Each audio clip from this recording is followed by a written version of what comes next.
Hey,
what's going on, everybody? Oh, that did not mean for that to come on. Sorry. What's going on, everybody? It is Thursday night, and that means another live NLG show coming your way. Welcome to United Guild Brothers, TXR podcast. Everybody knows him. He is the infamous Timdog. Thank you. Happy to be here. Great production value. Just ready to go. We got a lot of stuff to talk about, and it's a pleasure to be here. The first time being on the show. I know. So I'm happy to be here and ready to go. It's like a crazy week, so we're gonna have a bunch to talk about. But like I said, I appreciate the invite, and thanks for coming on TXR, filling in for me a couple of times too, Mike. And this is gonna be fun. Yeah, there's never any filling in for you, man. All I can do is just come on and have fun. And I actually got to be on with you the couple of weeks ago, so it was a lot of fun. So I that broke the curse, right? So now you can both be on finally. That's right. Well, and it's a good question to ask you. So everybody knows, everybody knows the Timdog on Twitter, and everybody knows the persona and all that stuff. But you really do have a passion, for Xbox. You've been around, Phil Spencer and Aaron Greenberg and these guys, and there's you have a genuine love for the brand, and sometimes it may get wrapped up in the fun antics of Twitter and things like that. But so for the people who we have a couple people who don't know you, that are in our chat room. Where how did you grow that and get that love for Xbox? What drew you to it, and what makes you so passionate about it? Well, it actually goes way back to, I went to a computer, CCC it was, basically. You get C++ certified, and you learn about like Cisco, and you learn about operating systems and Novell and stuff like that. And at the time, the teachers were very anti-Microsoft. They hated Microsoft. They would openly say that they ruined the open PC architecture, and all that type of stuff that was said at the time. And I had always been somebody who was a Microsoft fan. I wasn't really a Microsoft fan, but I remember when that was talked about, I kind of looked at Microsoft in a way, and I started following them. And I heard that they were going to make this console, the Xbox, and I was definitely, into the idea of it. I got the Xbox. I saved up money at the time. I got it like a week later. Played Halo, and from there, I really became a fan of the platform. Xbox Live, a beta tester on Xbox Live. I always love the kind of like the pushing the boundaries, whether it would be Xbox Live or certain things like Halo at the time. So I was a fan at that point, pretty big, and then I started getting into a forum called System Wars in like 2007. I'm sorry.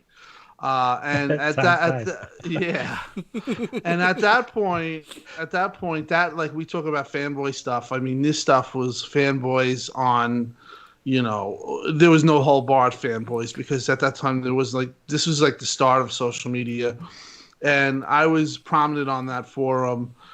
Some people still remember me from that forum. I used to always argue. Again, I was an Xbox guy. I would argue for Xbox. I was one of the people that said Project Natal would be a success. And obviously it was a success. That whole forum was saying that it was going to fail. It was a joke. So from there, it took me into, the next generation. And I still was on System Wars. But what happened was there was a forum called NeoGAF. I'm sure we all know about it. And there was a lot of stuff that was not true, that was being pushed, and that was being verified. And there was like really like some real behind the behind the scenes stuff, basically astroturfing. They said people were astroturfing for Xbox, but they would basically, make up lies, whether Amazon's buying an Xbox, and then they would push it, and then the media would catch on to it because the media was just, they didn't make up stories. They would actually, this NeoGAF forum started, producing stories, and everything was negative. There was a poster called Seaboat. He would come up with these really bad. Oh God, not Seaboat. Yeah. So God, people who remember him, he would put up these things, and they would go with it. And Thuwei, who I'm still friends with at this, I'm still friends with him, but he was doing some stuff that I was really against. And I came to Twitter, and the reason why I was pretty crazy in the beginning was I came to Twitter to kind of combat that stuff. So from day one, when I was on Twitter, I had a fire under my ass, and I basically, I was like no hold barred. And at that time, Twitter was a lot different too. You could basically say anything, and nothing was like everything was allowed. So, I didn't really take it that serious, but I would, say whatever I wanted, and people like that. People, I hate to say it, they like fighting, they like drama, they like all that stuff. So that's how I really started to gain people looking at me. But as time went on, I was always an Xbox fan. I always wanted what was best for Xbox. I started making friends fast back. We talked about 2014. Mm-hmm. We remember him, and there's so many people in this community that I started becoming friends with. And, I became more of a person that would talk a lot about Xbox, promote Xbox. At the time I was like I said, a lot of people read my Twitter because sometimes it would say things that I think that Microsoft wished they could have said, but they really couldn't say anything because at the time they, were pretty beat up.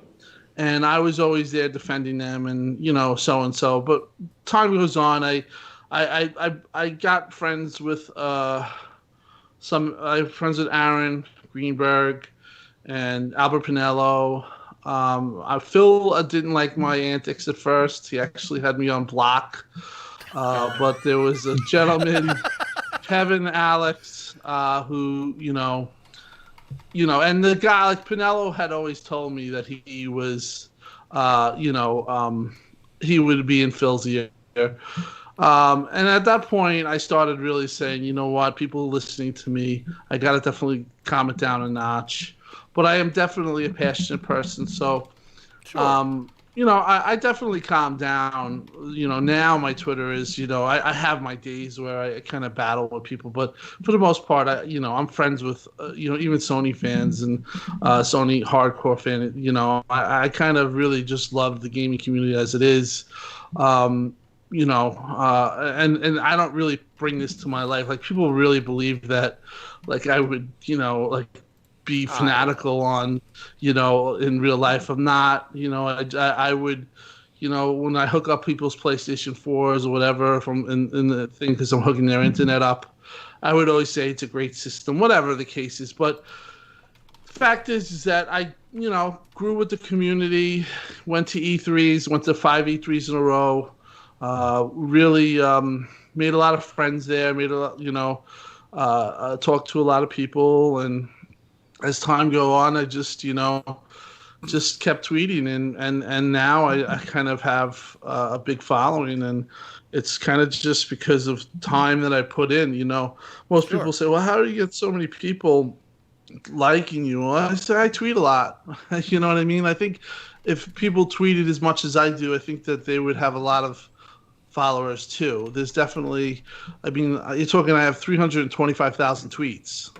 Think about that. That's a lot of tweets. Lot of tweets. So basically, I've always been in it. I'm on top of this stuff, and I go on a lot of podcasts. Obviously, people know me from the BGST days, and then I went to TXR when it had Rand and it had Maka. Mm-hmm.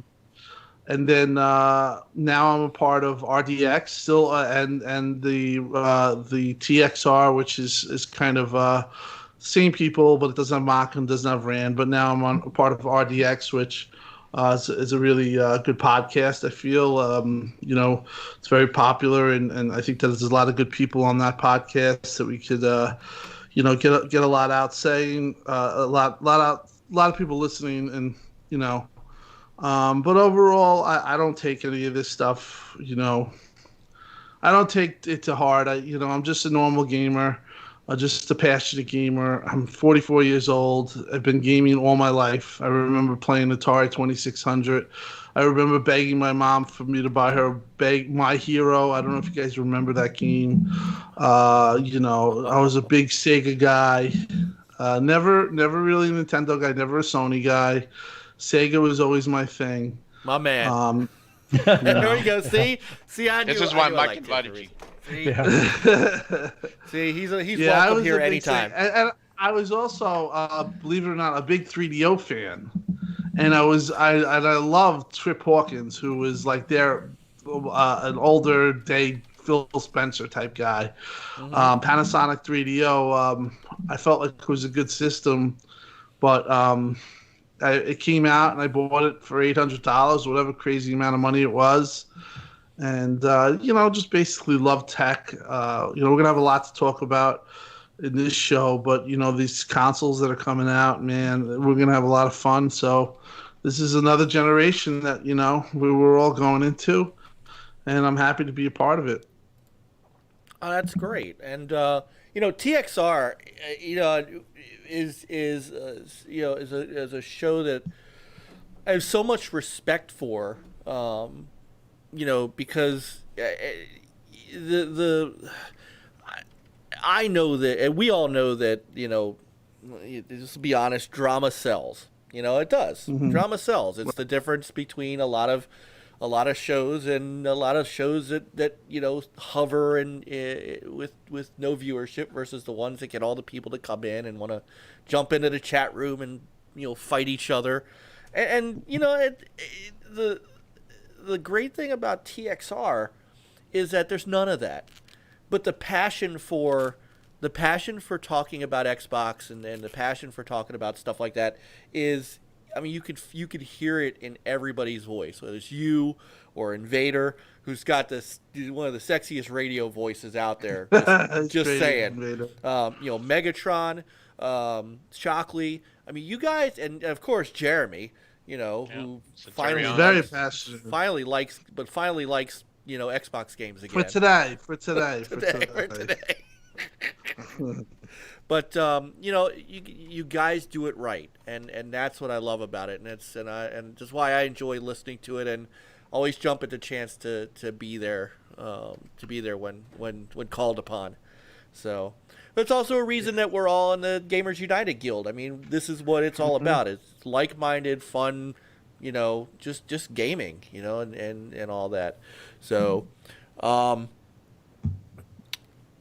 so it's just good. I think it's just good to the clown says Tim will tell you download Sea of Thieves. Yeah. Oh my God, I loved watching Jeremy's Twitter feed during Sea of Thieves. That was just fantastic. Oh, So anyway. Jeremy's real deal. I mean, I seen he Jeremy is. go right to Craig Duncan in front of me and say, your game is empty right now. And I just was like, oh my God. And like, Oh my Craig is God. an old a gentleman, but Jeremy is definitely, he definitely is like that. And he's passionate about it. But I think, honestly, he knows now that, he might have took the L on Sea of Thieves. I think that game proved itself after a while. It's still beloved. It's still being played, and it's great because Craig's a great guy, and they didn't fall to the pressure. Well, and we have, kind of proud that we have on our show a live pirate legend, Mr. Peter. Oh yeah. So, Wow. yeah, he did it early. Yeah, I got it early. I think right now my opinion about the game is like it's got a little bit steered too much in the direction of streamers, and more people. They reward people for watching. Sea of Thieves on Twitch to get your loot. I'm not happy about that. Right. I'd rather play a game than watch a game. So, well, mixed feelings. But I've actually been sailing the past week a couple of times, and I was having fun again. So Nice. Yeah, but the support for Sea of Thieves, they always talked about that was one game that they were going to continue support and build on, and they've done it. Regardless what people might think. So, yeah, love Sea of Thieves. It definitely did. That's a game that, by all rights, Rare could have. And we've talked about this before. Rare could have given up on that game very early. Saw that it didn't sell well, and even Microsoft could have said like, "All right, pull the plug." Yeah, and let's be honest, calling it objectively, Microsoft has a trigger finger when it comes to non-producing games.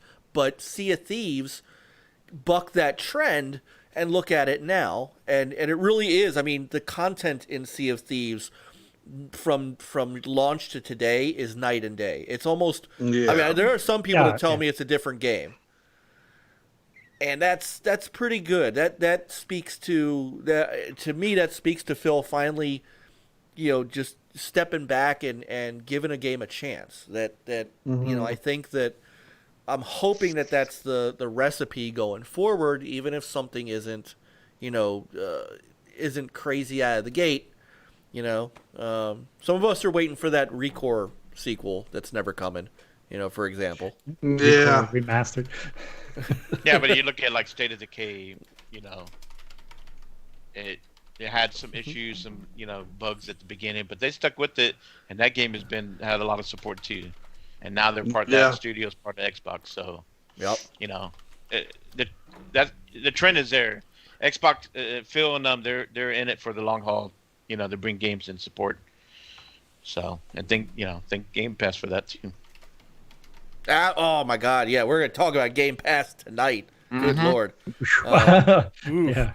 So yeah, chat's on fire. Appreciate. Oh my God, the here. chat room. Welcome to. We have and Tim, you brought some people with you, so we got some new people in the chat. We want to welcome them. You guys are in great company, and there's some people. Look, Rick is in the house. Our brother Rick Lagnese from Fexter Life. Been ignoring us this whole time, but Tim, it took Tim to come back. We'll take it. But love you, Rick. Yeah, welcome everybody. We've got some other Gamers Guild United folks in the house too, and we got Pete, we got Rick, we got some new folks. We got Indie Gamer who was sitting there waiting for us to get started. I mean, this is great, and so we want to welcome all of the new folks. Hope you guys enjoy. Hope you guys in the chat room keep up with us and interact with us. The rules are you be respectful, you talk gaming, and if you ask a question or two, we'll try to get them in. And just be part of the show with us. That's what we love, and so welcome everybody. All right, I want to run down the other members of the show and introduce everybody else, especially for some of our new folks. So to my left is the man, the myth, the legend. I got it right this time. My left. Yeah. See, I'm pointing this way. No. So he is in the game. He is in the podcast. He is my brother. Love him dearly. HTK, Peter Heutink. What's up, man? How you doing? What's going on, man? Glad it's Thursday. Great show. Having Timdog on. It's also been following him since I don't know. Must have been 2014 as well. And yeah, it's like you must have your phone battery must die like 10 times in a day. You must have recharged that thing with all notifications and stuff because that's just crazy. And it's like So, but gaming wise, been playing Greedfall again, getting back in. Yeah, I saw that. Such an awesome game. I really want to finish that up. Really enjoying it. And what I said earlier, been sailing again with my brothers, Natty Red Gals and Crazy One and Demon. So that's fun too. Let's see what else. I've also been picked up that new Super Mario 3D game. I know John Place has been playing that as well. So I just started up and introduced my daughter to it. She was having fun running around. So good times. Yeah, very nice. Very nice. A lot of news drop. Aged 100 years, trying to pre-order some consoles, but it's all it's fun. It's all good. We got some stories on that. That's for sure. Yeah, no doubt. So, all right, in the middle square. So he is the one. He is the most positive man I know most of the time. I'm always positive. I don't know what you're talking about. He also He also represents the Longbeard Club for us. And he's got to go up against, Wilmie's podcast and Italian Clowns and all those guys. He represents for us. So the positive man himself, and he doesn't care where you play. WDFC, just play. Damn right. Brother Look, Chris. See that PlayStation in the background, the old school, the one that I don't have anymore because somebody got a 5-finger discount for my room. So yeah. Anyways, but no, life is good. Been a good week. A lot of overtime. But these past couple of weeks, lots of gaming news. Finally everything started hitting us, getting those prices, getting those pre-orders, and some big news that that we just seen here this week. It's crazy. Love it. I just can't wait to get that next gen going. So, but miss you guys. Love being on here with you guys. Awesome to have Tim on. Like I said, Tim, been following you since 2014, and like you said, I felt the same way. One reason why I followed you because I'm an Xbox preferred gamer, and I got the Xbox One, and I liked what they were bringing to to some of the new features and stuff like that. Some of that didn't bother me, right. And I thought hey, it's pretty cool. Some of that stuff. Yeah, and this what was it called? Snap. Yeah, remember that? Oh, I love Snap. And of course, Mike's upset that's Don't out, get me started on pulling Connect and Snap. Connect, Don't get me started. But anyways, playing on Xbox One was still good. People were just the damage, the hate and everything got overblown, and people were missing out on good games that were coming out on Xbox One. And their whole vision for sharing and stuff. Hey, man. Yeah. But but I agreed with a lot of things that you said on Twitter, and that's why I followed you, and you followed me back. And even though that's one thing that I love about you is that you don't care how big someone is, how many followers they have or whatever. Right. You're cool with people if they're cool with you, and I've always appreciated listening to you on different podcasts, and just awesome to have you here. So. It's my pleasure. You're not on Uncut still, are you? No, I mean I'm still friends with them, and I do occasional shows. They asked me to come on tonight. But yeah, I'm kind of, I'm still in the like, how we all have group chats. Yeah. So I'm still in their group chat. It's just kind of came too much. I was doing like 3 podcasts, and they're such good guys, and they're so lenient that I missed some, and then I kind of just drifted off. But I'm always up for going on that show. I mean, at one time I remember it had Steve and Fern, and it was like really, really great podcast. Still is. Dustin's great. Yeah, But, I like Dustin. It just became a little bit too much doing the podcast. So sometimes, even going on TXR and RDX, sometimes I'm like, and they know it. It's just, sometimes it's just like, I'd rather just not. But for the most part, it's I do it for the community and do it for the podcast itself. But with that said, I like those shows, and I'm happy to be a part of them. I'm gracious to be a part of them. It's just that sometimes, like I said, when I was doing 3, you definitely can burn yourself out, and I've done that a couple of times. Yeah, I remember seeing you, listening to you like twice a day, like every day. So, it's like, oh man. Yeah. So when you do that, I've done that a couple of times for myself. I kind of guard myself against that. You know what I mean? Like, I kind of don't schedule so much, or I'll schedule something 2 weeks out. A lot of people like to do, like, they say, hey, come on my show like that day. I never do that because I just feel like that'll burn me out. Yeah, I don't blame you. All right. And then, while the rest of us were sleeping, someone was out in front of GameStop trying to get himself a Series X. He is the console hugger.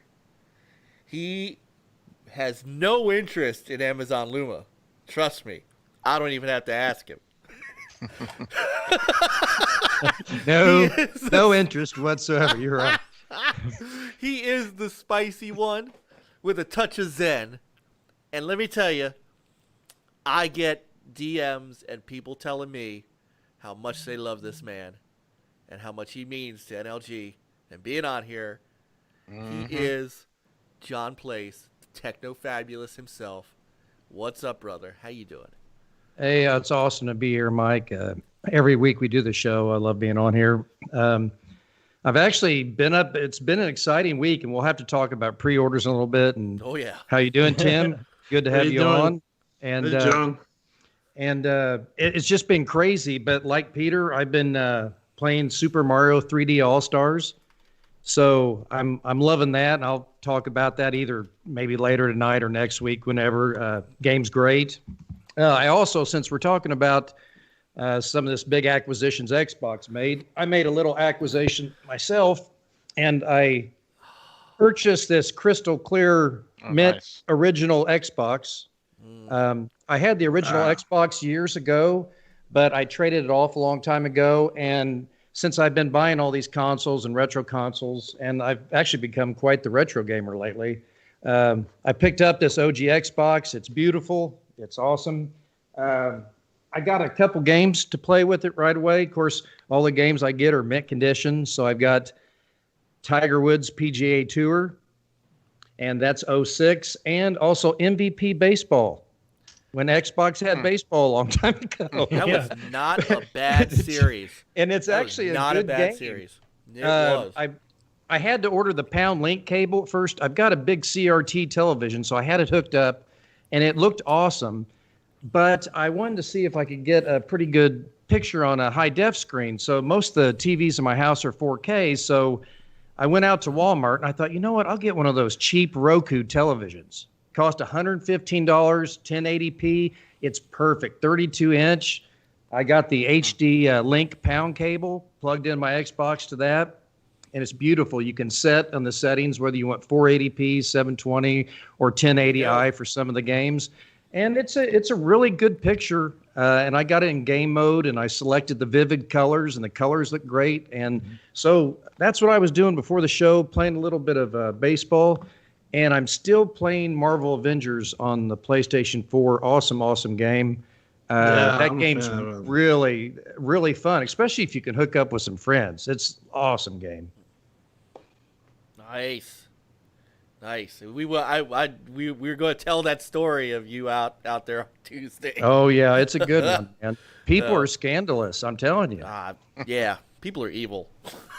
Humans are evil. Let's just put it out there. At least you're still alive. That's the most. I think that's why I got sick. Now I'm quarantined till October 5th.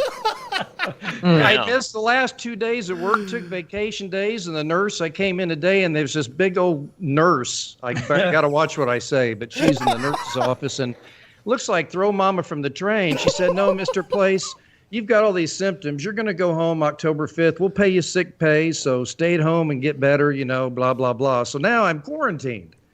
What you going to do? I'm going to be playing games. I know. Shit, I wouldn't mind being quarantined. Playing games, drinking beer, and acting silly. Yeah. In that order. There you go. So, all right. So we're going to start rocking and rolling here because I know what the people have come to talk about tonight. Before we do that, one more piece of business we got to take care of, Mr. Spicy Zen John. Yes. Let me make sure. Hold on. Let me make sure I got it queued up. All right, I got it queued. What was that? I have no idea. What are we getting? Getting radio from Mars. All right. No, actually, I was looking at John's Twitter, and I was watching him play MVP baseball, 2003. That was his Twitter. Nice. All right. So, Spicy John, what is the product of the week? Tonight's product of the week, ladies and gentlemen, is G.I. Joe, a real American hero, fighting Cobra and Destro. Yes. Won't be here for long. Towering over Cobra, it's the awesome G.I. Joe headquarters. So massive it holds over 50 Joe figures with searchlight, 3 missile launchers, 8 electronic sounds, and removable rapid-fire gun. But Cobra strikes the headquarters battle targets and triggers a jailbreak. Destro's escaping! Blast the tower and it crashes down. G.I. Joe headquarters with electronic sounds, rapid-fire gun, and blast action targets. Figures sold separately. I believe the expression is, put up your dukes. Oh, to be continued. Dude. Wow, to be continued. Right. Oh, G.I. Joe, man, that I just turned like 10 years old again. Man, I used to collect all those. I had that big, it's that big, bust. That's Nice. what happens when you're poor. You grow up poor. Parents don't want to buy you toys, so you got to find a way to get them. That's Right. Yeehaw. So, all right. So, in case you have been living under a rock, some huge news came down the pike. When did that break? That broke on Monday. Thank you. I woke up and for Twitter at 7 a.m. my phone just is going bzz, bzz, bzz, bzz, bzz, bzz, bzz. And I'm like, what the hell is going on? I literally get up, I do my iRub thing, I look, and I'm thinking it's work because my Teams app also buzzes me at, if something's going on. I look at it, I'm like, it's Twitter. And I hit Twitter, and at first, I just kind of looked. I saw Phil's tweet. I just kind of looked at it, and I'm thinking, well, why are people talking about Zenimax?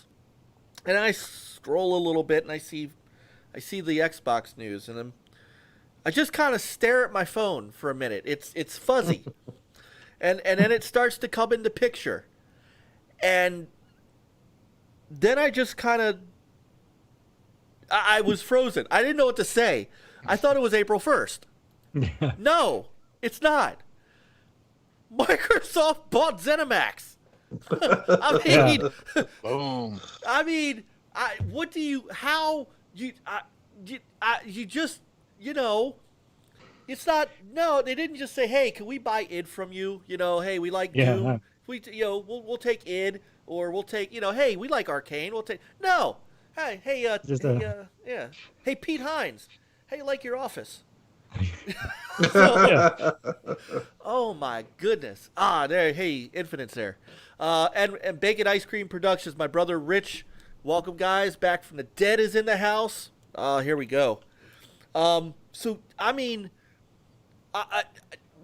there are acquisitions, and then there are acquisitions, and I can't even hit the scale of this one. And it didn't even dawn on me. Like we're thinking, yeah, Doom, Fallout, Elder Scrolls. Later on in the day, I'm working, and I literally stop what I'm doing, and I look up and say, Microsoft owns Wolfenstein. Yeah. I was just like, oh wow, this is And Doom Doom and Fallout were like the first things I thought, and then but Wolfenstein. I mean, I grew up on Wolfenstein, like back to Castle Wolfenstein on my Atari 800. Microsoft owns all this stuff, and what do you say? I mean, I honestly, Quake, right? Quake's not even listed here. Yeah. Fun speculation. Yeah, you're right. I forgot about Quake. That's true. They have Quake. But that was the same thing. Like I saw a retweet, but it was actually, I think it was like either they retweeted Phil, I believe, saying like, that they acquired or the whole Zenimax, and so it's like, okay, so it's not just somebody says like, oh, Microsoft acquired, and then you have to look for news. No, it was right from the horse's mouth. It's like, they did what? You start reading and stuff. It's like, reading on Twitter. I stayed in bed way too long past my regular getting up and, getting ready to work time. And it's like, man, that was crazy. Yeah. Well, and it hits home for Peter and I a little bit because Bethesda, so... I'm in Maryland. Peter's not in Maryland. I'm not going to say where Peter is. Peter can say where he is. But yeah, I'm Virginia. Okay. Northern Virginia, so Bethesda sits between us. Like Bethesda is in Bethesda, Maryland. I'm in, we're there. I could drive down there, and actually they have an office in Hunt Valley where I used to work. Like I used to pass by there to go eat lunch. So I mean, this is really close to home, and just to I go back to Bethesda a long way. I tell this story a little bit, and actually I might go grab it while we're talking. I met Pete Hines, who is of course the head of PR for Bethesda. I met him in 1999. That's how long I've known him, and wow.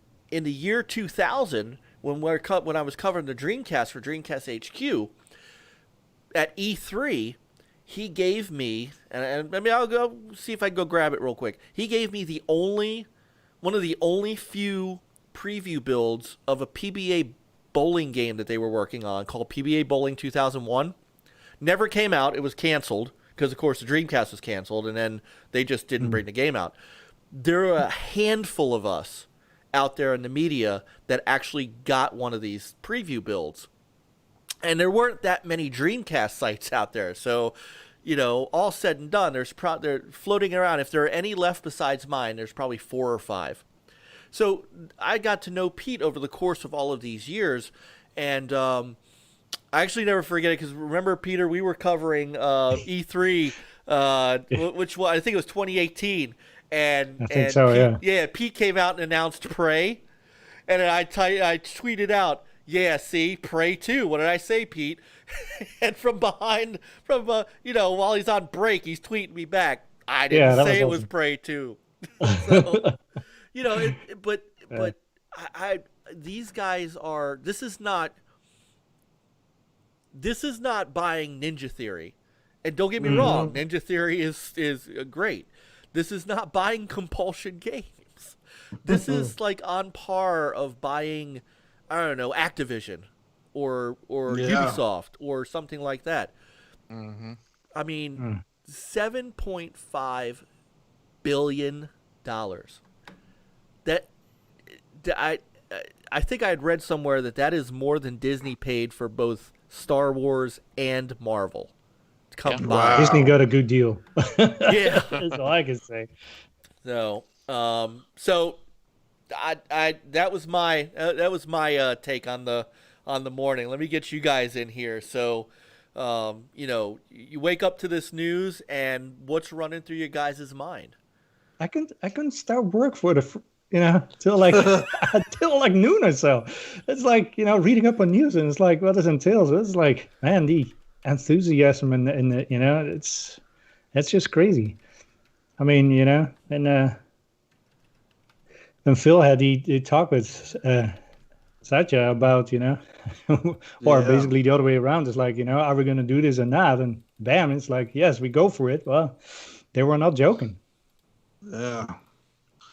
Well, for me, as I told you guys pre-show, I've been working. So I was on a job in a customer's house, and I came out to the truck, and I see K. Alex.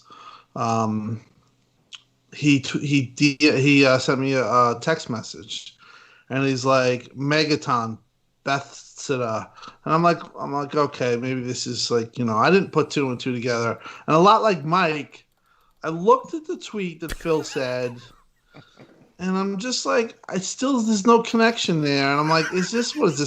I'm like, this is Game Pass. I'm thinking this is Game Pass, all their games previously, obviously not new games. And then I'm like, looking at it, and then I'm like, wait. And then I can honestly say I was like, I couldn't grasp how that they did this, and I just was blown away. And I'm like, okay, well, I had to go back to work. I had to go back into the customer's house. I'd hook up his router or whatever. So I went back, and this is on my mind, and I'm just thinking, well, what could this be? And then I come back and I see 7 DMs, one by Ibarra, one by this and that, and I'm like, oh my god! I said, this is crazy. And the first thing a lot of people were talking about was the exclusivity part. Yeah,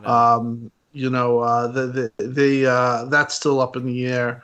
But I just was like, this is the thing that I kind of always wanted Xbox to do as an Xbox fan for the longest time.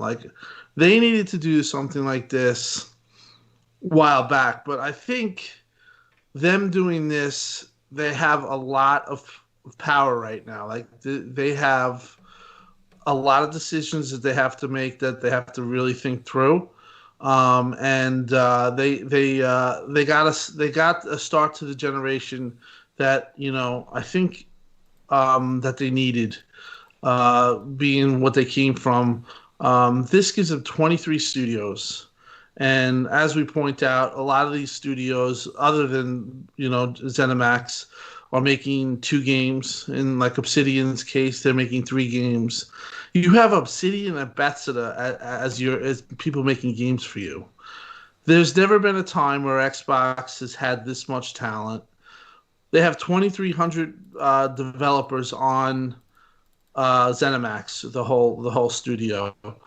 Xbox is around 2,500 or 24, or as Phil said, it's basically they doubled their developers. You're talking about now you have almost 5,000 developers making games. Yeah. What this is, what play this is, I'm sure we're gonna all think about it. For the time being, I think that it's maybe time for Xbox to get a little love, and a little, they listen to this is what the fans wanted. There was a time in 2017 where they weren't making games, and there was a real chance that they could have went third party, and they could have just maybe had a dongle for your TV for xCloud, and they just make 3 games, have 4 studios. That was once actually talked about, and that was the mindset going forward.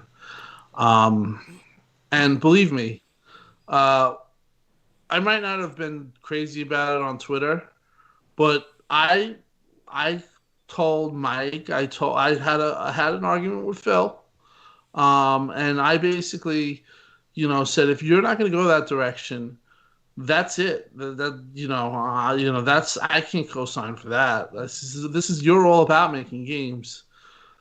Fast forward to the biggest thing and Phil's whole tenure, I really believe is when he was put on that the pillars of gaming, and they made gaming. They finally recognized gaming, and it wasn't a secondhand thing. And ever since that day, Xbox has been a different place. They actually treat gaming the way it should be treated.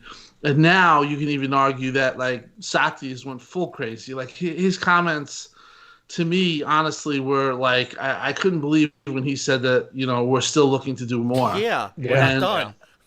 And believe me, I don't want it to be. I'm a big Xbox fan, but like if they bought Activision, I don't want them to be a monopoly. I do not want them to really go too far, which they could because that's the type of money they have. But I wouldn't be happy with that. I kind of like where they are right now, and I think that they really should just make good decisions, make good games, and just keep forward. Keep moving on, and just being pro-consumer and doing the things that they. That they've been pushing, and maybe even do some stuff like Sony. Sony has the free paywall for multiplayer. I think that Xbox still doing that is kind of against everything that they say they're about. So I think that this is some criticism there. But overall, to me, it was just like. All this time, I've always wanted them to do something like that. They finally did it. And honestly, I still, like I told somebody, it's like surreal. I cannot believe that they bought such a big publisher. I mean, you're talking about 8 studios. Yeah. I would have been happy with White Owl. Like, you know what I mean? Like, right. I was hoping they would get White Owl and maybe, add some, Asobo or Asobo. Listen, Asobo. They should. I think that's the next one that they should get because of Flight Sim is a big hit. Yeah, true. Mm-hmm. And but overall, very happy with Phil's leadership, and I think that he kind of secured himself there. Like his legacy, it was kind of up in the air. If this doesn't change Xbox, then nothing's going to change Xbox. But remember what he said, right? He said he would do, consoles, services, and then, game studios. Yeah. So right now, he has fulfilled all 3. Exactly, and I think as far as the streaming portion, I think they're in a good spot there. And I know that.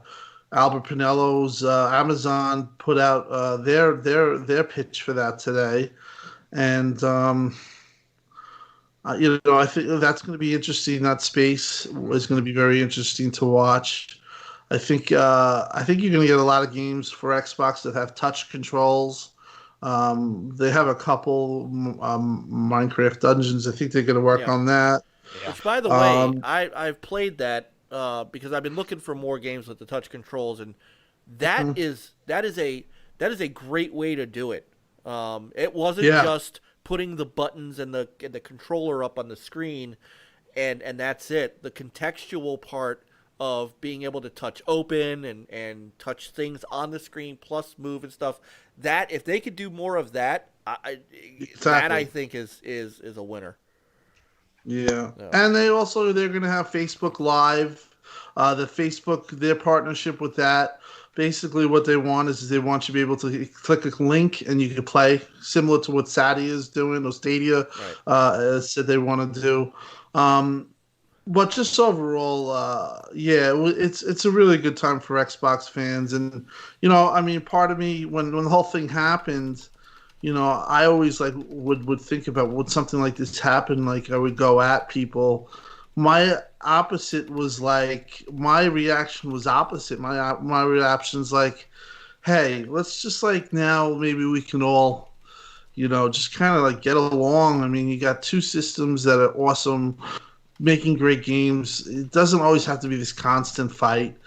Do what John did. Get the 2-3 consoles if you can. You can't lose. I mean, you're spending $1,000, but you're getting all of PlayStation's games. You're getting all of Xbox's games, and you're also getting another console that you can put on any television that you want. Like, to me, that investment right there is what gamers should do. They really shouldn't be saying, "Hey, at this point, these consoles are so cheap."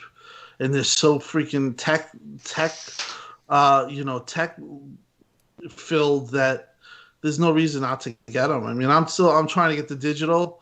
It's impossible, but I'm still going to try to get the digital. I got the Xbox S and X. We'll talk about that pre-orders, but I just think that right now, Xbox doesn't really need defending. And I talked about how I came to Twitter and I defended Xbox, and a lot of that.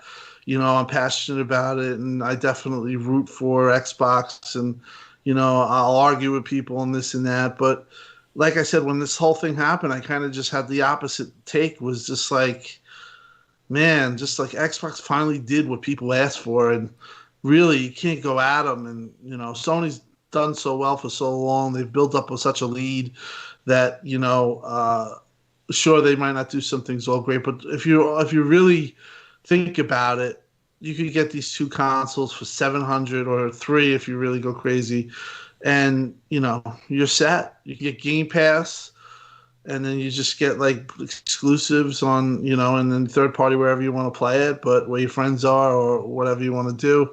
But that's, to me, it's a great time for gamers. Oh yeah, and also with Game Pass, I mean,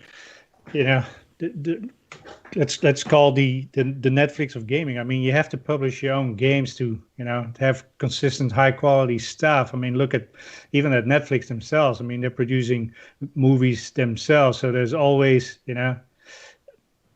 always something, and not relying on like third party games, because eventually like they either go their own route, so you either dry up or you end up with what people like to call the filler. You don't end up with that either. So you have to be strong yourself. So with this purchase, I mean, it's, we can see at least, maybe one new game a month. Yeah, it's true. So I want to get John in because I'm curious. John hadn't really been. I hadn't seen I'm curious as to his thoughts on this. One thing that you did say, Tim, that is amazing, and I'm going to go to John, is they bought a publisher. They bought a publisher. They didn't buy a development studio. Crazy. They bought a publisher. Anyway, Johnny, what's your take on this move? Well, I like to make every decision. I like to break down what I think is the good and what possibly could be the bad. Bring it. Because no decision's perfect. So when I first heard about this, I was excited. I was like, wow, that's a big purchase. In fact, that is Microsoft's third largest deal in the company's history, behind LinkedIn and Skype, and tied with GitHub. So, you got the $7.2 or $7.5 billion. And, at first I thought this is great because it helps their portfolio. You got games like the Elder Scrolls, Fallout, Doom, Quake, Wolfenstein. And this kind of, I was a huge Xbox fan in the past. And I kind of converted over to the PlayStation as my primary console, but I've always still liked Xbox as well, and I've still supported them, just not as much. And the big reason that I kind of left was because of the games, because I've liked Microsoft, but they've always talked about what they're going to do, and they didn't seem to follow through with it, especially with the games and the games department. So this acquisition, at least it shows that they're a little more serious about it, like that they're wanting these games. But also on the same hand, I got thinking about it, and I thought, like Tim said, one thing I don't want is a monopoly, because and I don't want this to come out wrong, but Microsoft's got a lot of money to throw around. Sony can't compete with them as far as the money, as far as buying like EA or Activision or the other studios. One thing that I don't like about kind of this, or kind of bothers me, they did nothing to get themselves here. They didn't make these games themselves. They're just throwing money out and purchasing a big company. So the first step's buying all this stuff. The second step is the one that I'm most concerned with, and that's actually producing the games. If you look at the Bethesda portfolio, for example, you've got games like Fallout. Well, Fallout 76 was pretty much a disaster. The last two Wolfensteins are not on par with the previous Wolfenstein games. So granted, these are all, and I'm not trying to take anything away. This is just my take on it. I love Bethesda games. I love Skyrim. I played 2 or 3 playthroughs, about 400 or 500 hours apiece. They're games, like Skyrim. And How? Well, that's when I was Skyrim off. more than once. When I was off with my shoulder injury, off for 2 years, I was doing a lot of gaming. People do it. But I don't want anybody to get upset with. I'm just trying to be honest about how I feel about this whole thing. But Bethesda's known for a lot of glitchy games and stuff. So I'm not taking anything away from anything. They've bought Zenimax, but I've got something more interesting. I think they just didn't buy Bethesda for these games, or Zenimax for the games. I've got something here. Orion is a technology that enhances the experience of a streamed game. Mm-hmm. Yep. Mm-hmm. The Orion technology reduces latency and bandwidth while streaming a game, making streamed games accessible to more people in more areas at a higher quality. They say with this Orion, they can achieve dramatic latency reductions up to 20% and as well as up to 40% in required bandwidth. So I think that this purchase is more than just about the games or studios. I think that they've shown a lot of interest in this Orion streaming. And with the direction, 100%.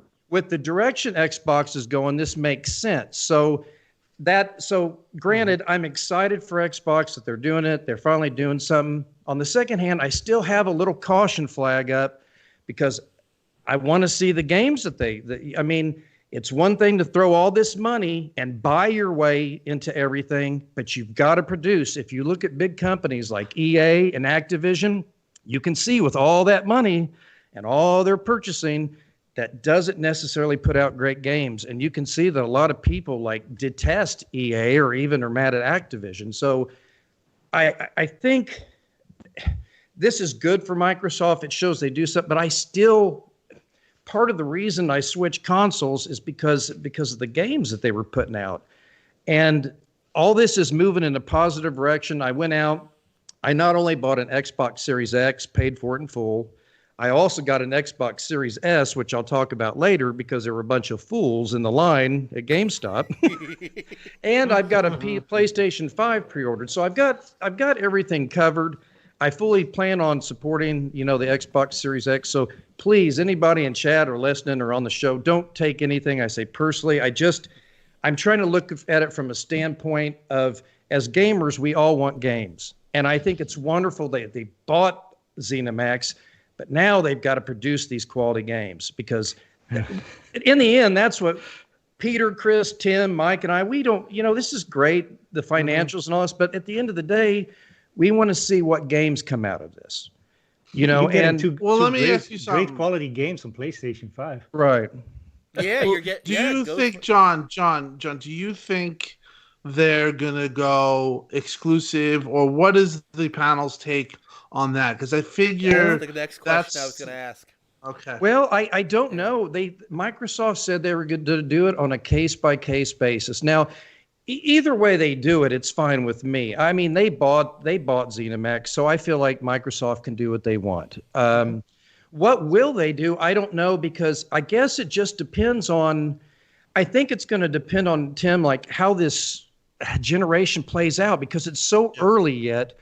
We don't know. I mean, PlayStation and Xbox, it's so early. There's not all these day one next gen games coming out. So it's going to take a while for both systems.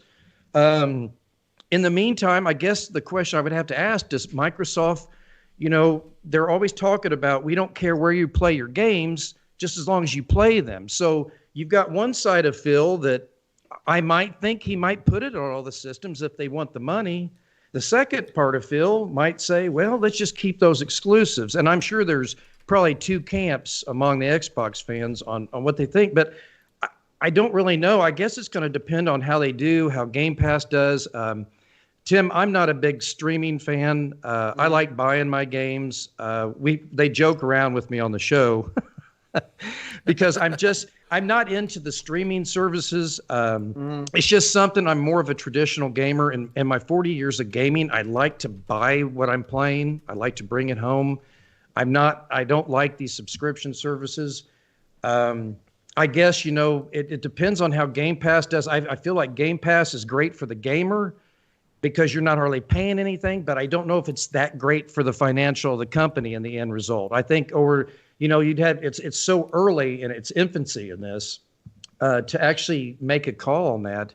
But yeah, I guess they could go either way. They could keep some exclusive. They could let all the gamers enjoy them. I don't know. Only time will tell, I guess. Yeah, and it could also do have the game on Game Pass first, and then time. I think that's time on Game Pass, and then on the on competitive platforms perhaps. Now Peter said something on the last show that was pretty good.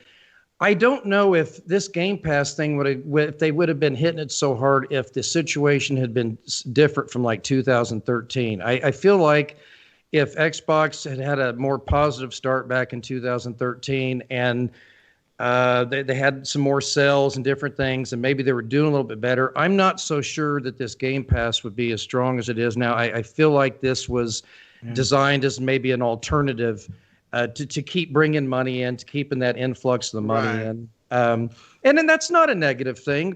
All I'm saying is I don't really know how that's going to pan out because these game developers spend $75, $80, $100 million making these games.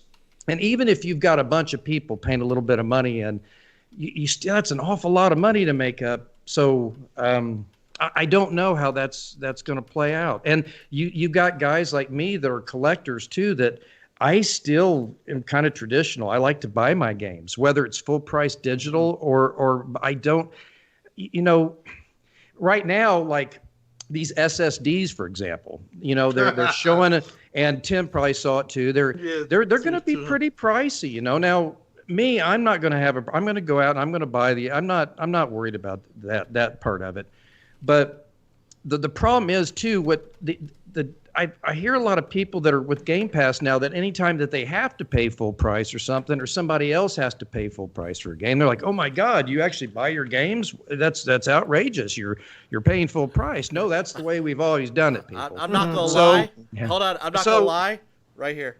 And on one hand, I think Xbox. I think that the Game Pass is good, but it's also turn gamers into, I kind of think, tightwads in other areas that they don't want to spend the money, and they're like, but God, you know what? I got to buy a controller.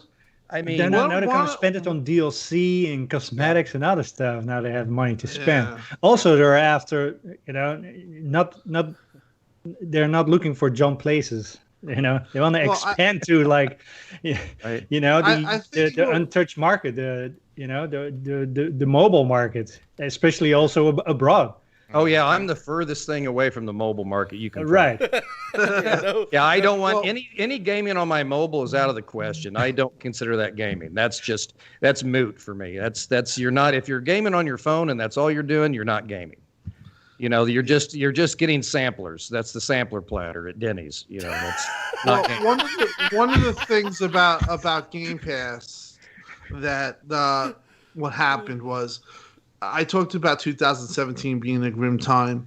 There was a time where even today, Sati is not a gamer. He's like one of those people that just understand it, but they're not gamers. Nobody on this panel, nothing close to that.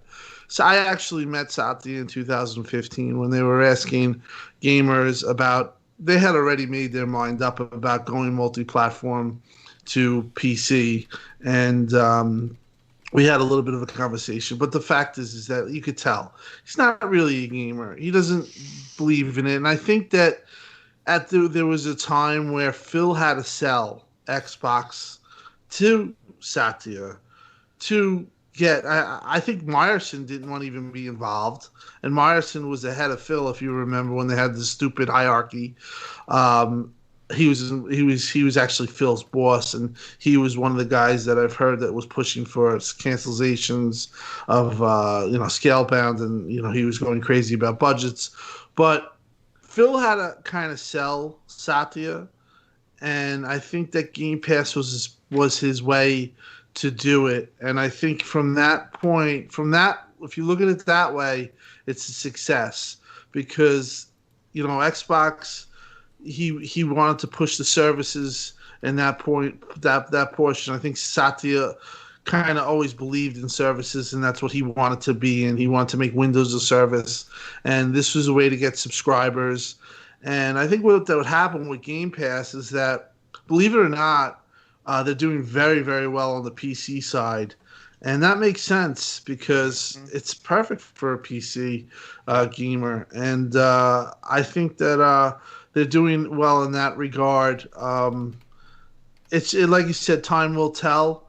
But as far as the way I think it should be, is third party really should just kind of always release day and date without the subscriber services. Like I know that Xbox fans want Valhalla on it and Cyberpunk. I think that's kind of dangerous. Because, like you talk about the financials. But if they put it on 6 months, 12 months after, I think that it actually have a little minimal effect. You could actually maybe sell a little bit more. But, there was a time, and I know, John, you were mad. You were mad about the show, and rightfully so. You wanted them to make a baseball game on Xbox. And, they just refused to. But at that time, though, Xbox was really in a bad position. Like there could very well have been a different alternative way that this went, and I'm just happy that it didn't go that way. It went pretty much the best way it possibly could have. Now you got freaking Satya, maybe to, like you said, I don't think it's any fun if you buy Activision and now you have a monopoly. And then then freaking Google goes out and they buy Ubisoft, and now everything's all over the place, and you don't want that to happen. Well, obviously. Tim, one thing you said that I really agreed with, and I like the position you took on it. I noticed. I was looking at some people's opinions or takes the minute this information came out about Microsoft's acquisition of Zenimax, and I saw a lot of people that were like, "Oh my, Sony's in trouble now. They're going down. The ship's sinking. It's what are they going to do? They're going to have to buy something. They got to act quick." And I saw some instant hatred from some people, and kind of the burn in hell attitude towards Sony. And I'm looking at this. I'm like, man, because that's what I have gotten. I have removed myself from all this. So I was just looking at all this, and I'm like, man, Xbox people should be happy about this, but that doesn't mean you got to hate the other guy. And what you said, I really liked. And of course, the more I thought about it, Sony really doesn't need to respond to this. They don't. No. And in my opinion, even though that they have 8 more studios plus now, the one thing that I can say because the PS4 was actually my first Sony console ever. I mean, for the longest time, I hated Sony because of what happened to Sega, and I blame them. Well, back in about 2016, 17 is when I got my first PlayStation console, and I started playing the exclusives. I fell in love with the system. It was simple to navigate. They had great games, exclusive games that I really like. So, Sony doesn't have the money to buy Activision, EA, Ubisoft, Take-Two, CD Projekt Red. I know there's a lot of rumors. People are like, oh, well, they need to buy Konami. Right. And, the beleaguered Konami because we need Silent Hills and Metal Gear. But it wasn't just that they need to. They were out on Twitter going, Sony, you've got to do this to get back at Microsoft. I'm like, and the more I thought about it, like I talked about before, the proof is in the pudding. Sony, for me personally, over the last 4 years, they have delivered on their promise. When I bought they have delivered on the games. They don't need to prove anything to me. Xbox, on the other hand, did need to prove something to me. So with this acquisition, at least it shows me that they're serious. Now, if they'll put out those games, and I'm hoping that I know Microsoft's always forward thinking. I know that they've got a lot of money. They invest in a lot of future things. They've got the adaptive controller for people that may be handicapped or need help playing games, and that's a wonderful, wonderful thing. So they're always inventive and they're always investing money. At the same time, sometimes they've really just kind of just let the ball drop, and they've had a gold mine in their hand. They've been sitting on exclusives or things that the IP that they've owned, like baseball games and they've done nothing with it. So I kind of feel like, as great as this is, I feel like Xbox waited to the fourth quarter and they're throwing up a Hail Mary with the pocket full of cash. And still there's no games yet to prove that I'm sure that something good will come out of it, but they need to take advantage. And I hope that they don't focus just on the streaming. I think, Tim, if they go back to the basics, what I loved Xbox for in the past, just put out the games. People will support and love your console if you deliver on the games. These other services and things, these are extras in my opinion. The games are what matter most. Well, what I like about what they're doing with xCloud, not to interrupt, but what I like what they're doing with xCloud is they're not making it like they're not pushing it as they're making it additive, and they're making it where it's not replacing gaming or replacing your home console. They're saying just take your game wherever you want, and I think that that's the right way to do it. I don't think we'll ever be in a position, anybody on this panel, where we're going to stream over playing in front of our 65-inch OLEDs or beautiful televisions. I think that that's the ultimate experience. But if they take the approach that it's just additive, it's just letting you take your game where you want to go, I think that that's a way to kind of this market, as you could see, is now becoming saturated. You have the new one, what is it called, Luna, and you have Stadia, Stadia, and then I have xCloud, and I'm sure Sony's going to probably have something too. But I just think slow and steady and not replace anything. I don't think that they're just trying to reach more people, and I don't think that that's necessarily a bad thing, as long as you're not taking away my core experience in my living room. Right. Right. Yeah. Go ahead, Chris. Go ahead. No, I was agreeing that the core experience in the living room, the console's not going away. I know some people worry about that because you see streaming come into play and so on, but here we are. We're getting traditional consoles. Everybody's been out there trying to pre-order them, right? So yeah. I can't wait to talk about those stores too. Yeah. But real quick, as far as this with Bethesda and Xbox, I was at work and I saw this pop up and I'm like, what? You saw Bethesda treat, and it's like, oh shit, this is happening. And we talked before, something like this, we talked about, they might try to acquire this studio and this and that, or, it's like, I made that big prediction. They're going to get CD Projekt Red, you have fun with that stuff. And I think, I can't remember one of the episodes we had, I may have said like Bethesda would be a good fit with Xbox because of the relationship that they have. But, I wasn't serious about it. This is, it's like what? But, me and John, I agree with John on some things, but, I have a different take on this. And I do agree Xbox has, like Tim was saying, that they've had their issues in the past. It looked pretty bad. And for a long time, I've always kind of had faith in Phil because you watch a lot of the stuff, his interviews and stuff. He is a gamer, period. And he's been with Xbox for a long time. He's been under other leaders, like, your favorite, Matrick. Yeah, Matrick, and then before him, Peter Moore, and then he was there before that, right? He was there. He started out working on Encarta. Yeah. Oh, yeah. So he's seen a lot that's happened with Xbox, up and downs. it was awesome when he finally got at the big table, and that's when Satya started coming around because he's listening to Phil. Phil has done a good job to propose what they can do with Xbox to turn things around, and he did that. So I've always said Xbox, what they need to do was rebuild the foundation.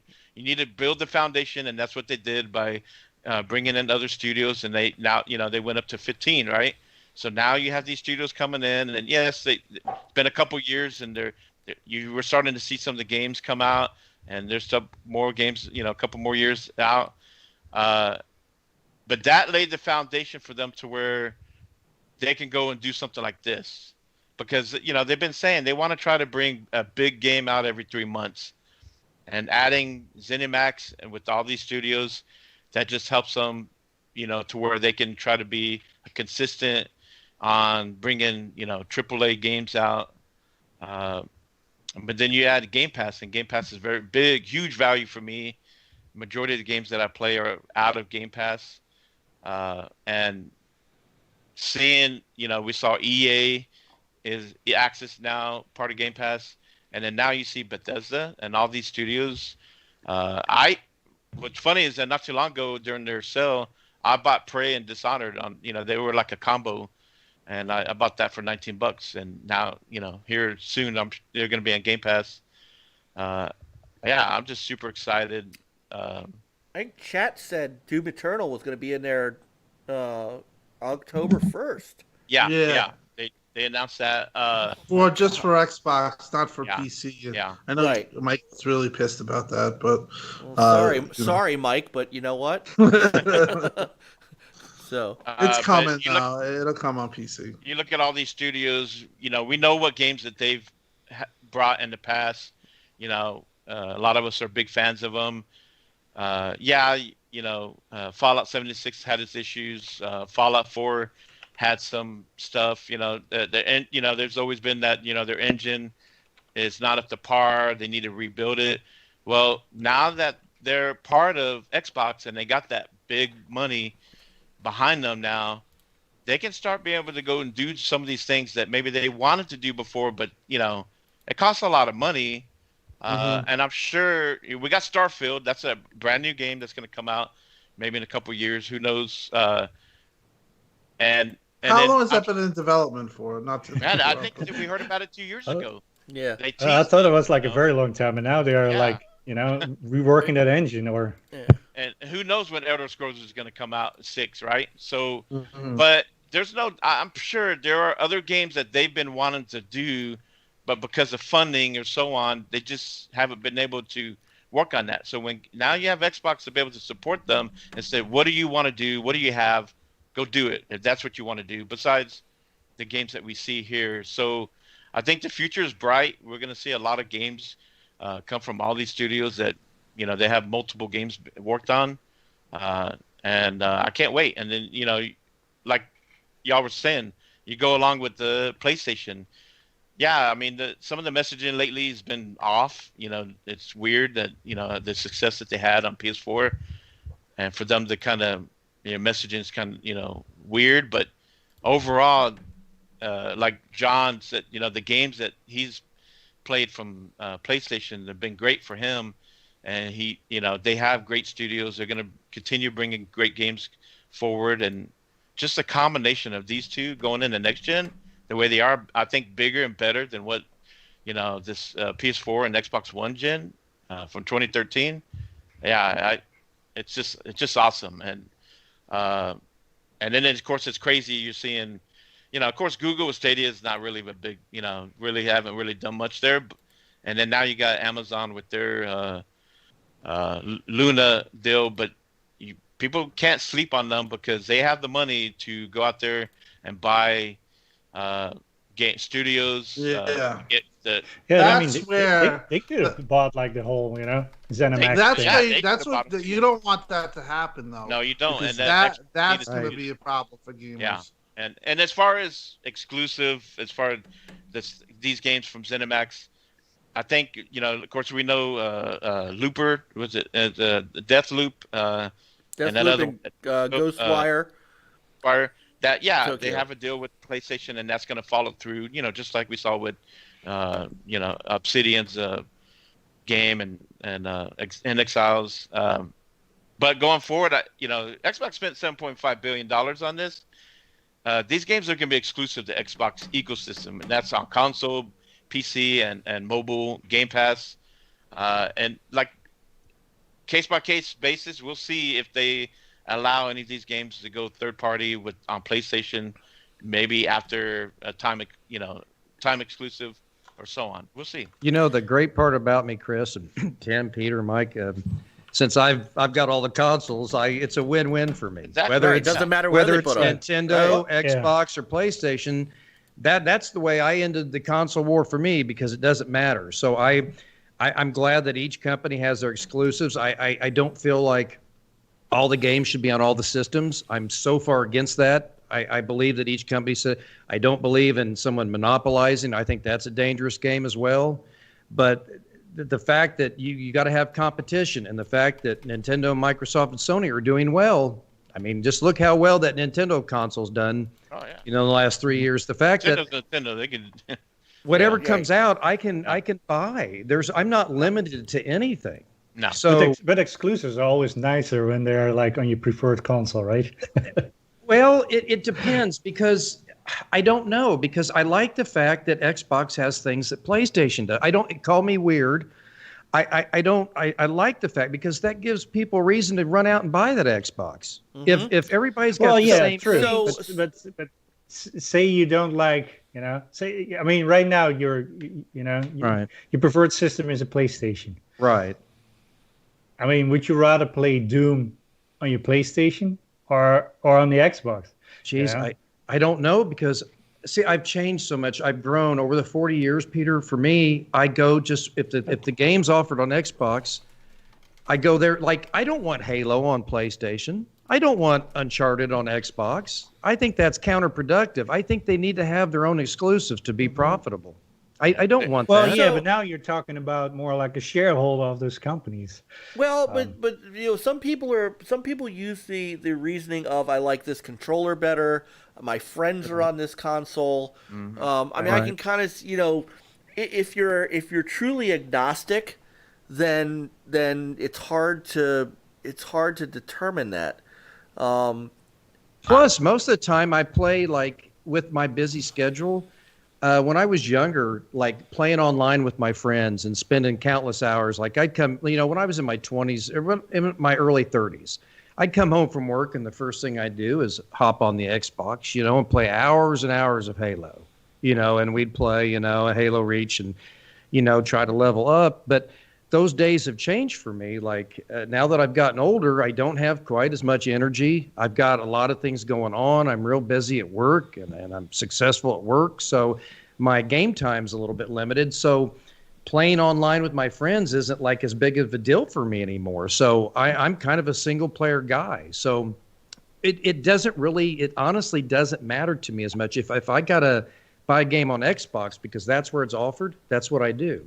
Because I love, that's showing my support for Xbox when I do that. Like when I bought Ori and the Will of the Wisps, I bought that because it was on the Xbox console. It doesn't matter. I can play with any controller.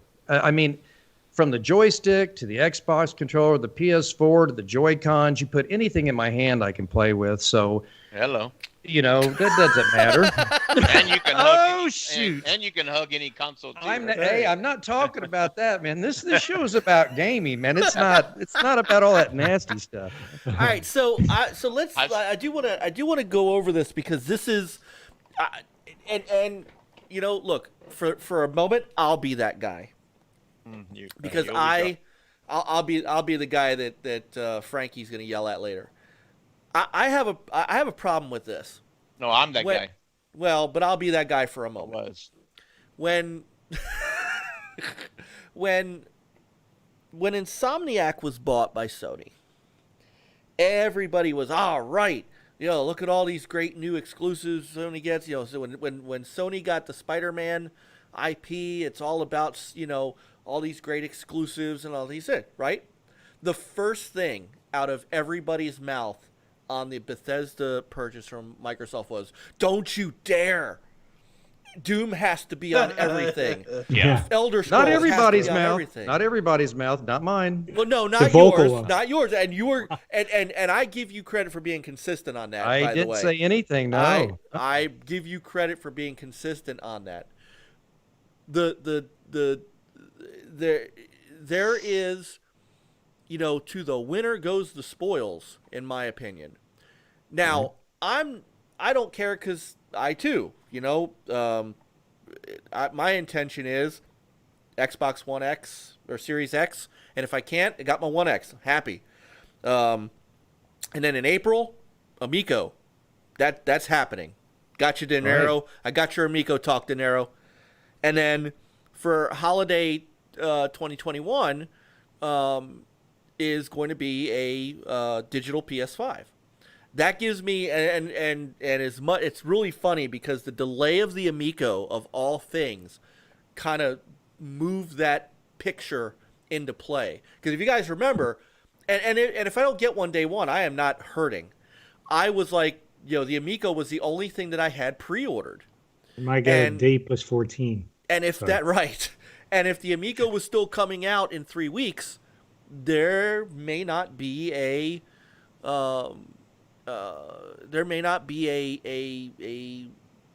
possibility of my pre-ordering an Xbox Series X. That moved out. That gives me money that I can put towards that, plus gift cards and all that stuff. And so by the time I get to next holiday, I'm going to have all three. So like everybody else, Ghost of Tsushima comes out. I'm playing Ghost of Tsushima on the PS4. When Battletoads comes out, I'm playing it on the Xbox. That is what you do if you don't do that stuff. So I don't care what comes out on what system either. But I forgot who it was. I think it was Colin Moriarty that said, they bought Bethesda for prestige, and I'm saying, no, Frankie, you gave me Ghost of Tsushima, yes, but that's where I played it. I didn't get it on the Xbox because it's not available on the Xbox. You don't spend $7.5 billion on prestige, you just don't. And by all rights, if you are trying to get people into your ecosystem, and you are trying to get them to buy your console, or get into xCloud, or get into Game Pass, how do you do that? You do that by taking the games and putting them on your platform, and giving people a reason to buy your platform and to buy your ecosystem. And it's interesting that it is almost a a different attitude when it comes to what Microsoft wants to do, because that's, again, the first thing wasn't, oh my God, look at all these games now that are going to be on Xbox. It was, don't you dare take these away from PlayStation. And that doesn't make any sense to me. Now, games that are already out, they're not pulling, and Phil, because Phil is, the guy that he is, said Ghostwire Tokyo and Deathloop, we're going to honor those contracts, and he did that with Outer Worlds, and he did that with We Happy Few, and those games will continue to get DLC. He's done that with Minecraft, so those things are goodwill things. But by all rights, the next Doom, the next Elder Scrolls, the next Fallout, the next Wolfenstein, the next Dishonored, the next Prey, the next Evil Within, and Starfield should be, I would think they should be in the Xbox ecosystem to bring people over to it. Yep. It doesn't make sense. It doesn't make sense to do that type of deal for that type of money to fix a problem on your platform, but yet you have to leverage the deal to its fullest. And if you're going to have to put it on their system, you have to make it timed exclusive. The reason why I think that they have to keep it exclusive is because of the things that you just talked about. You need to have those experiences to bring in people, to get back market share. To me, it doesn't make sense to when you lost as much market share as you have, and you're going also to a new generation where these are going to be next gen consoles with very small bases. You have a chance to actually take back America and be, the number one market and be the more popular console. You have a chance to really make headway in Europe.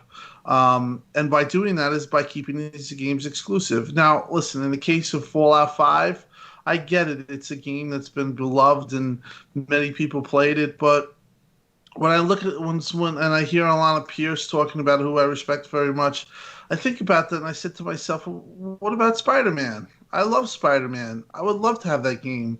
And it's exclusive. And it's the only way I could play is play PlayStation. But I'm okay with that. Because I realize that that's what sells systems. So, I think that they have to leverage this in, the most that they can. They cannot do it day and date. Imagine they show Skyrim 6 next year. Let's just say, even though they're not, but let's just say that they did and they show it and there's the PlayStation console listed on there. What would the talk be? Yeah. Well, and here's another thing, you want to get them in your ecosystem, not for even your exclusive games, but all the other games that you will sell through your store where you make 30%, or your subscription prices. That's where the most money. And most games are third party. That's where a lot of money. You got to realize they're also going to release on Steam. Now, I've been told by people that supposedly have talked to some high level people that said that they're going to keep it exclusive. They will do case by case. Like Elder Scrolls Online, obviously, they're going to keep support for that. But I just think that in this case that they have to have, these games come out for the system to bring people in. You got to realize Xbox, lost so many fans. I mean, even though like John still buys Xbox and he's still a fan of it, but there were people like John that went to PlayStation and that don't even come back. You know how many guys that are like that? And they have to get those people back. They have to get people like John making its number one system, and they have to get people back to where they're happy with Xbox. And believe me, it's going to take a lot of work. But by making it where you could put your games out and your top exclusives on other systems day one, people are just gonna, you're hurting yourself. You're cutting your nose to spite your face, in my opinion. And I don't think they should feel bad or feel like they have to owe anybody, because this was something that was put on them by so many people. I mean, even Ryan McCaffrey, he had a tweet when Tomb Raider was a year exclusive. Yeah. And he was putting down Xbox fans, saying that it's for them and petty Xbox fans, and this is bad for the industry. And then the same thing happens with Final Fantasy 16, or whatever, the new Final Fantasy. Yeah. And he's like, "What a move! Great move!" Yeah. That's the way to do it. The bottom line is that Xbox has to do what's best for Xbox, and they have a lot of stuff. They have a lot of people they got to get back, and this is a perfect way to get people back. Like John said, they have to prove themselves with the games.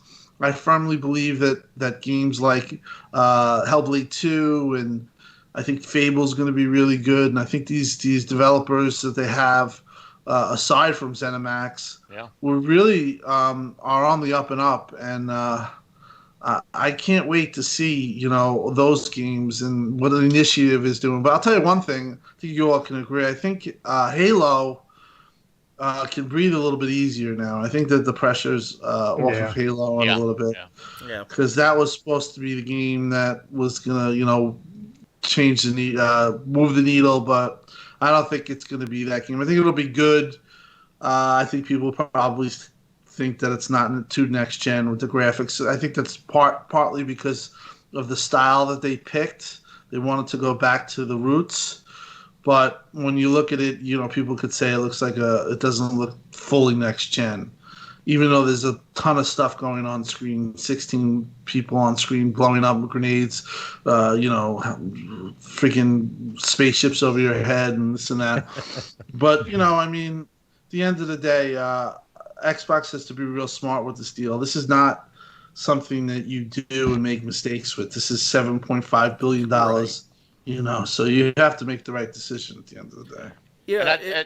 Go ahead, Chris. I think Phil's, what we've seen, the relationship he's been able to build with the new studios he's brought in, and some other third-party deals like in Japan or so on. He's built that relationship to where he's gotten their trust and their faith that Xbox is there to support them and let them do what they want to do. And we've seen a couple of that, with Grounded Yeah. So he's been very hands-off, and he's been very supportive. I'll tell you one thing I heard, they've been hiring a bunch of people through the years, and, Compulsion, I heard complained that they said they don't want to be the small studio. They want to be a bigger studio, and they want to make bigger games, and they don't want to just be, a forgotten studio. And they got their wish. They're getting a new studio. They're hiring, I think up to 15 more. They're going to go up to 100 developers. So I think that he's been very supportive. He's definitely not hands-on. Like a lot of people say, well, Xbox ruined Rare and they ruined these other developers, but. I think this is a new mentality, and they never really like with Rare. They had people telling them how to make Kinect games. I think that mentality is gone. It's more of a we'll facilitate you, we'll help, we'll be a we'll send out ATG to you guys if you need it. Just do your thing, and then that's why I think with Bethesda, Zenimax, I think that's. You got to realize they put on a show that rivals Sony's and Xbox's E3. Peter Hines is a brilliant marketer. You don't tell those guys what to do. You say, come on, run it the way it's run, and do your thing. Because gotta have a guy like Peter Hines. And then, act like he's a nobody. They know Peter Hines is he's awesome. He's a big name now. Yeah, and you just let that guy work it under his own autonomy, and you kind of just stay out of the way. And I think Phil's like that, and I think that's why he's perfect right now for Xbox, because he's not the type to, I knew one story about when Crackdown 3 came out. When Crackdown 3 came out, and they were really bummed out. He told the team, he's like, if you guys still want to go and make DLC and you guys still want to push it, we could still do this. And I think they honestly elected not to do it, but that's the type of support he's been pushing. So I think I just think that they're going to run themselves, and they're going to have a whole lot of money behind them, just like Tim Schafer said. You know what I mean? Right. You want us to make Excel spreadsheets for you? So, well, yeah, at the end of the day, nobody spends $7.5 billion on a whim. And I do think that there is some. The Tomb Raider thing is so interesting, and that's kind of the reason that I say that Microsoft should take advantage of this is because I remember what happened when Tomb Raider was announced, and we were kind of in our infancy. Worry Wart was still on the show with us, and we weren't even live at that point.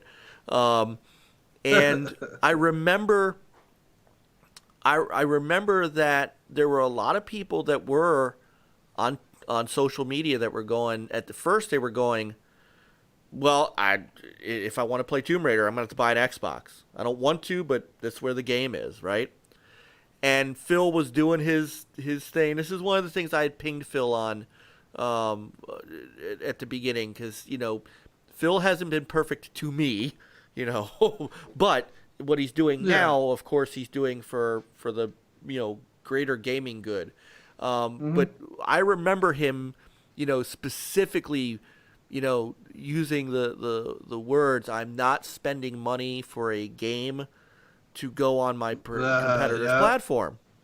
And people were okay, well, I got to buy an Xbox then if I want to play Rise of the Tomb Raider. Until Square announced the PlayStation version.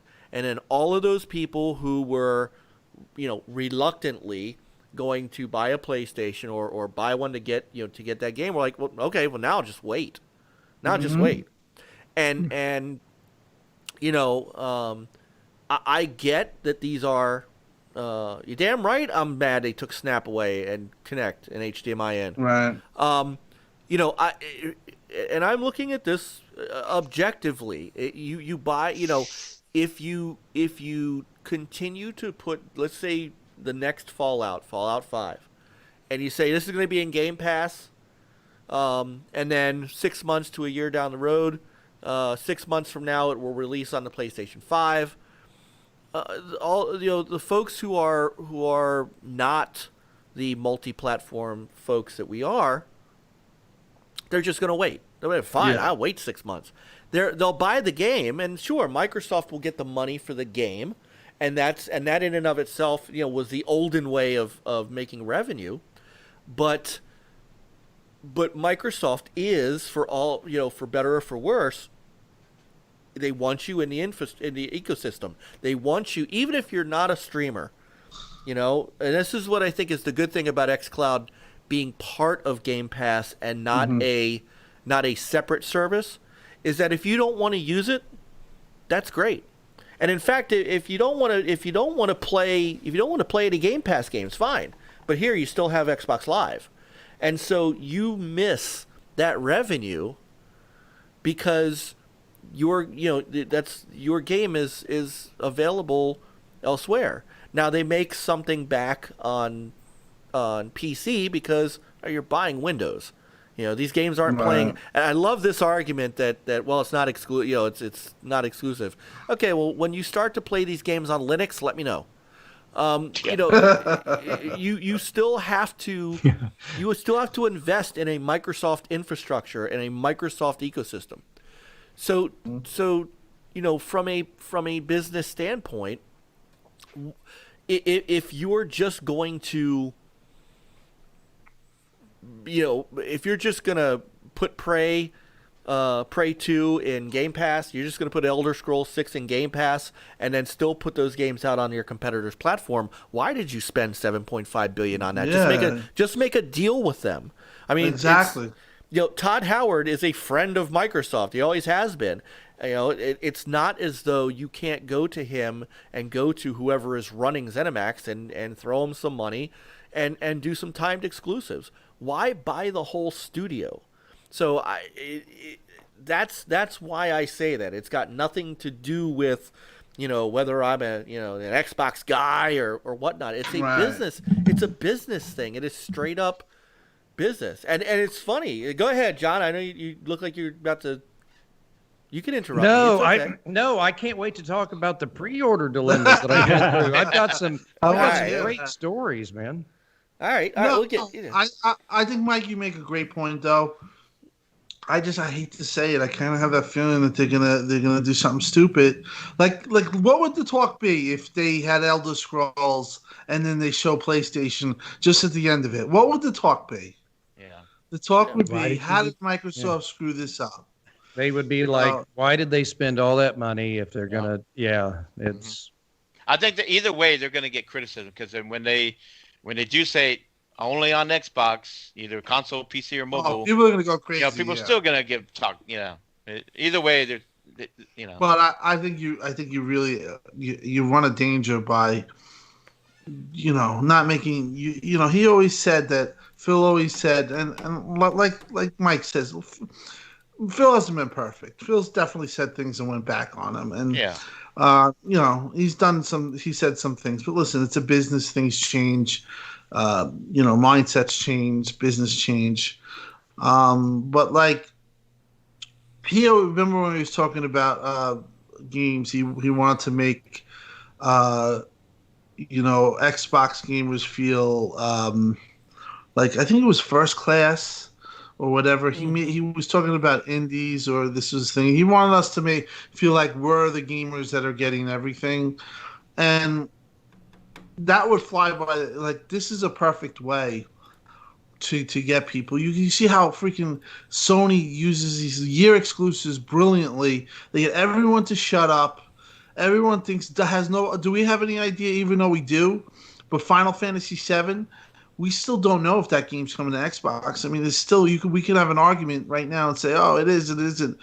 Whereas Xbox, for whatever reason, they had the one thing that they could have had, like you, to get an Xbox, and and that was on them. They told Square Enix or whoever that they could say that. Yeah, that's messed up. Yeah.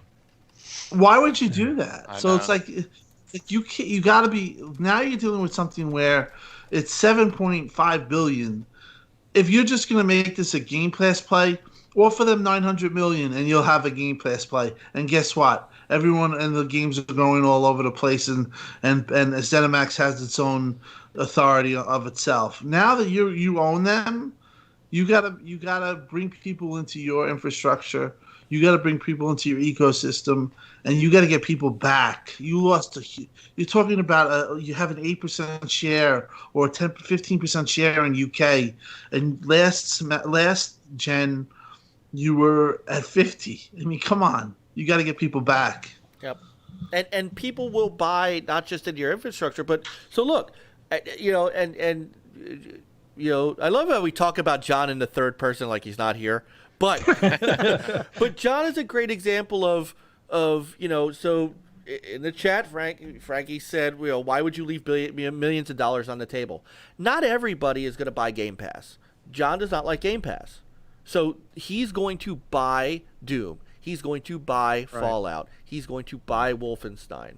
He's going to spend that money. There are millions of gamers, and the wide net that they want to throw out there to bring people in, maybe not everybody is going to go Game Pass. No, Well, they're not. I read- I said earlier, they 15 want those million. third-party game.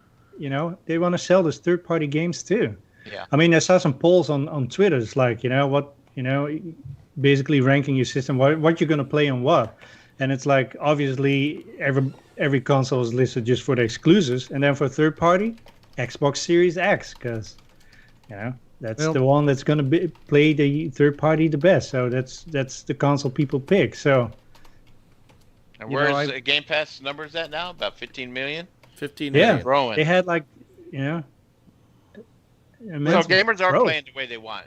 John. What I don't like is I've always, even though I don't care for Game Pass subscription services, I don't fault anybody for doing that. That's their choice. Like if you guys like it, if you guys invest in that, that's your money. You're free to do with it.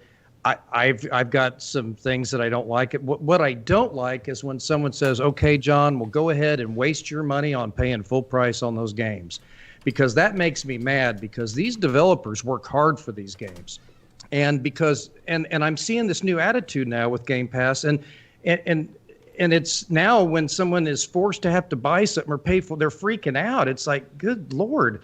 I remember as a kid, these games were $60, $70 from Nintendo a long time ago. I mean, that's been that way for years. If when I was growing up, if you didn't have the money to buy something, you went without until you got it for a birthday or Christmas. Now it's like everybody's entitled. They feel like that every game's they've got to have it, they got to own it, and that I need to get it for free. And I don't like that. Is the mentality that I don't like. And that does come along with some people that are in this Game Pass thing. Not everyone, but there are some people that like fire at me, and they're like, "You're stupid for paying full price for your games. You're wasting your money." No, I'm investing in a hobby I love. It is not wasting my money. It's a choice I make because I feel like as a gamer, I'm doing my fair share of actually supporting these companies more when I pay full price for the game. I won't ever change my opinion on that. That's there's just nothing wrong with that. that's just me. Now if people want Game Pass, I am not going to make fun of them though, and I'm not going to give them a hard time. You guys know me. I don't do that. Yeah. I'll buy the Xbox games and I'll be proud. I can say, yeah, I bought that game. That's mine. I have no problem with that. You play them, you have them in your hands, and you put them on your shelf, and right. You enjoy that. But I think for a misunderstanding, like like you said, you're supporting these games because you buy them full outright sales. Right. But when you have people, they may jump into Game Pass for $1, and some of us might have it until 21, 22, but we're in the minority.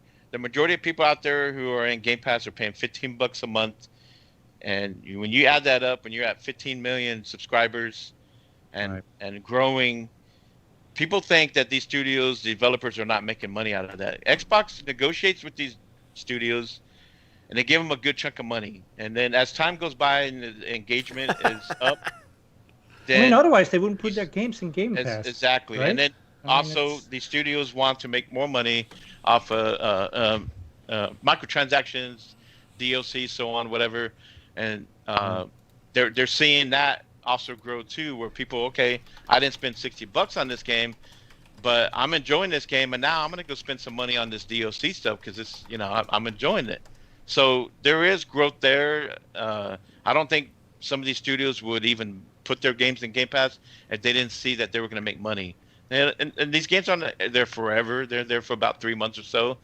So, Well, the common thing I like to make is like you take Netflix, for example. Netflix is huge, but they're like bankrupt all the time. And they're a subscription service. If you look at some of these other subscription services, they're not doing well financially. And that's my only... It's kind of it's different, but it's not. It's a monthly payment. But it's also their sole. Netflix is only one particular business.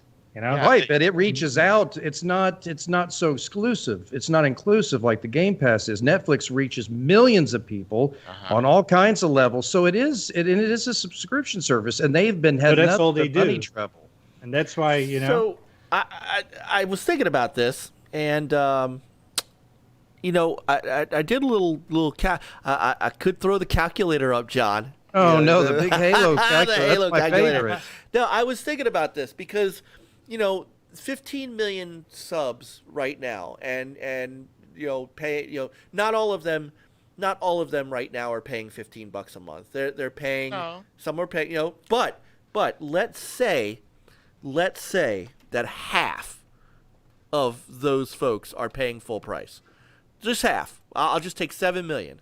I don't think that's it, but I let's just call it half, and that's a low number for me. That is $100 million a month in revenue.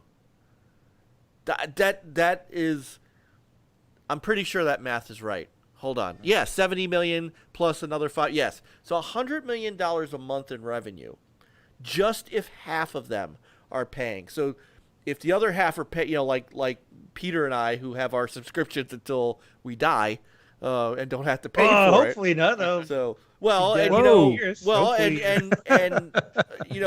EA Play, EA is going to be converting. That conversion, according to Larry Herb, is 3-1. So I'm going to end up not having to pay for Game Pass probably until 2022.